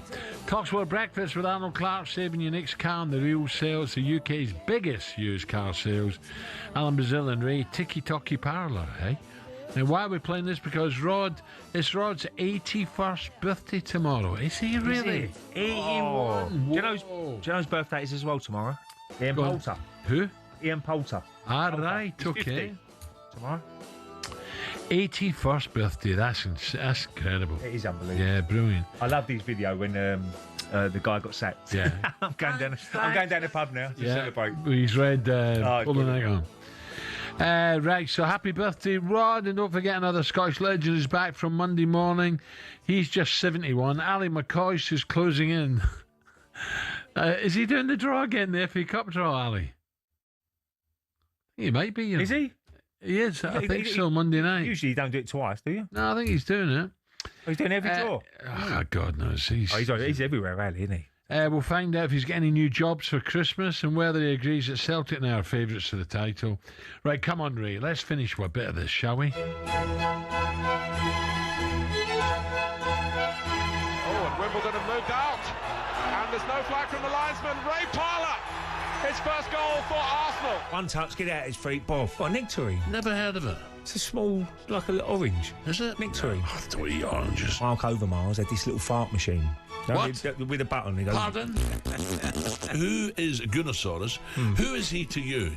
What? Is he related to you? No. My brother is married to his daughter, but they're not together now. They've more or less split up. Do they have an Invincible on Drive? I don't think so. That's the most stupidest thing I've ever heard in my life. It's time now for Yay or Nay, Ray.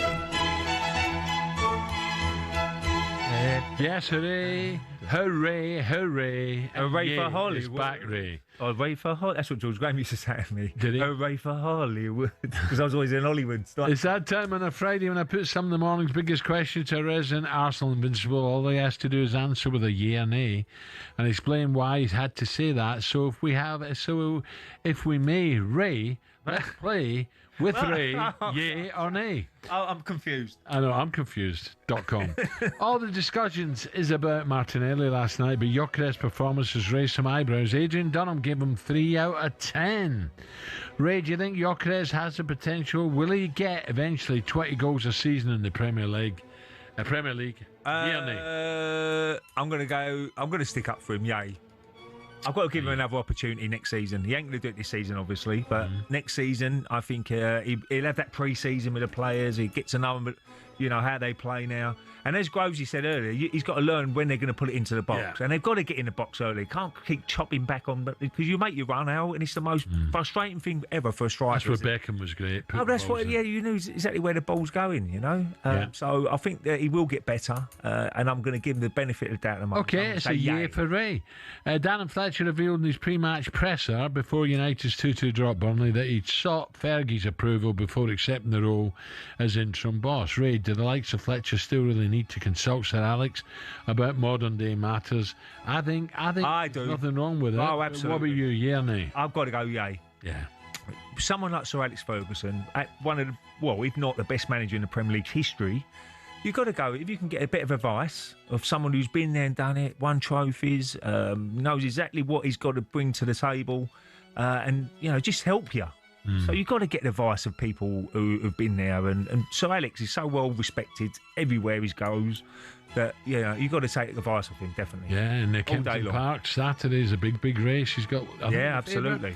Topic 3, Ray. Jose Mourinho took his players to stay at Benfica's training ground after they lost against Braga in the League Cup semi-finals, claiming they hoped they don't sleep and instead they think a lot.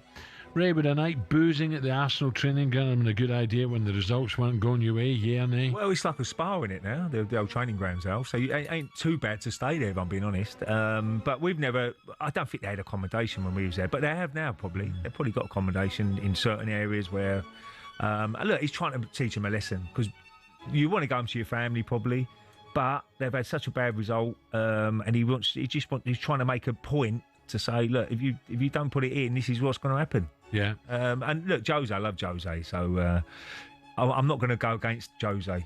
So what was it? Nay, what would that be then? A nay? You're not going against him. So I'm with Jose here. Right. So yeah. So you've got to put more in next time and get the result you need. One last one. Roy Keane said last night Eddie Howe should be the man to replace Amarine permanently at Manchester United. He said he's done a great job at Newcastle. Yeah, absolutely. Look at Newcastle now. They look like in the lead. They're sixth now, Al. They're 3 points behind Liverpool in fourth. So why would you want to go to Man United? Well, that's the big question. I mean, whether but what they've got to do, they've got to really shop at their highest level now for a manager. They can't keep going at middle level. They've got to go, as Andy Townsend as I mentioned the other day, they've got to get the right man in now who's going to be the manager as well and do it his way, and, you know, who's been there and done it. And I think that's what they've got to go for. Whether it's going to be Eddie Howe, probably. I would let Darren get on with it, me, to the end. Well, let's see how after the World Cup, then I get someone big if they still want to make a change. Yeah, top player. So, you know, see how he goes. But, yeah. So what are you up to today? Nothing. Boring. Straight home. Ray, you were talking about the Bosch earlier. Oh yeah. Give me a ring. He's got a golf day coming up for a charity. Has he? So yeah, loads of people will be going to that. So it's in May though, so it's quite a way off yet. Where? Hopefully the weather will be getting better. Well, he's not too sure. I think it might be Whalley Park, which is a great little course. So I might see him later. He said he might be around later. And do you know what? Is he allowed to do that? Whalley Park, set up a stall outside? With his fish. He's got his old fish stall now. I know. But, where is that again? Because it's a good pub. Thatcher's Arms. Thatcher's, yeah. Yeah, really good pub. Brentwood. And there's another place who they love you, Alan. Olio's in Whittle. I've heard of that. Too far away from you. It's a lovely Italian restaurant. Isn't it? Beautiful. Absolutely. I was in there for my daughter's 21st birthday. We had a lovely lunch in there. And all they say is we listen to talkSPORT all the time. And they're he's a big Ipswich fan who are flying at the moment now. Yeah. What do you reckon? Automatic promotion I'm down now. there for the Blackburn game. I'm going. So Olio's, anybody around that area, Essex area, try that restaurant. It's beautiful. I'm going to take you in there one day. By the way, talking about Olio's, Ollie, your son-in-law, future son-in-law. He won the football down the road. Exactly. So all that money you've lent him in the past, you get a bit back. You can take it to Olio's. That's how bonkers the results were this weekend, because he ain't got a clue about football.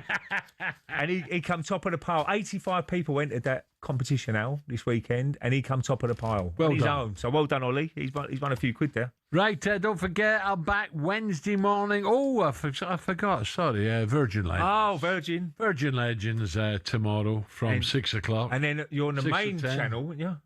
I know. From 10 o'clock. 10 till 2 a.m. you are. Yeah, it's a bit of fun, that's all. So enjoy everybody that. Still up. And then back Wednesday morning from 6 o'clock. Looking forward to another great week, looking back on the FA Cup. Yeah, the FA Cup. So listen, have a great weekend. Don't go away. Little Sam coming up with Big Crookie. And enjoy your weekend and keep warm. 2 minutes to 10.